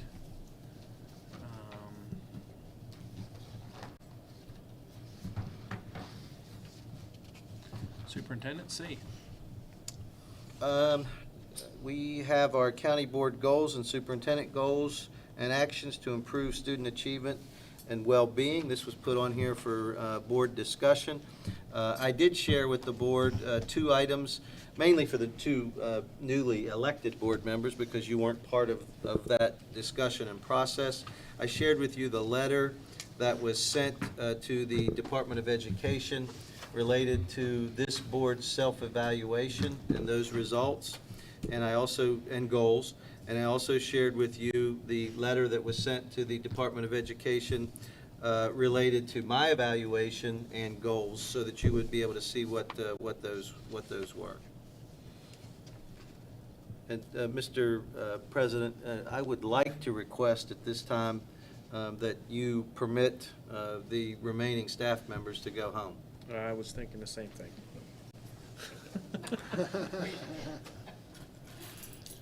Speaking of building team, camaraderie, you guys go to sleep. Why don't you just have pull-out beds back in your office? It'll take you longer to get home and get back. That's, you got showers. We do, we got showers and everything else, so don't wait up for me, kids. Just make note when the meeting ends, please. And Mike Kelly, do you have money for me? Oh, You got money? Money for me? where are we supposed to give our Need to money remind, just I need money. to you? Everything goes to Beth. Beth, I'll drop it off tomorrow. I forgot. Got my stuff in the car. See. Hey, Ron. Short recess?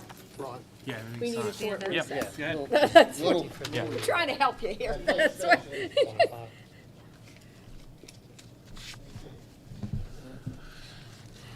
Okay, this is for the chamber, Thank you for reminding and me. I know one of us, I don't know if Ron's just gonna plan to write the check, or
Okay,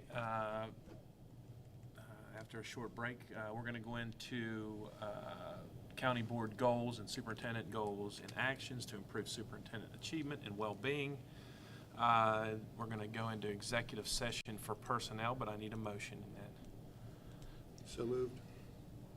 I will second it. All in favor of going into executive session, signify by aye. Aye. Aye, opposed the same.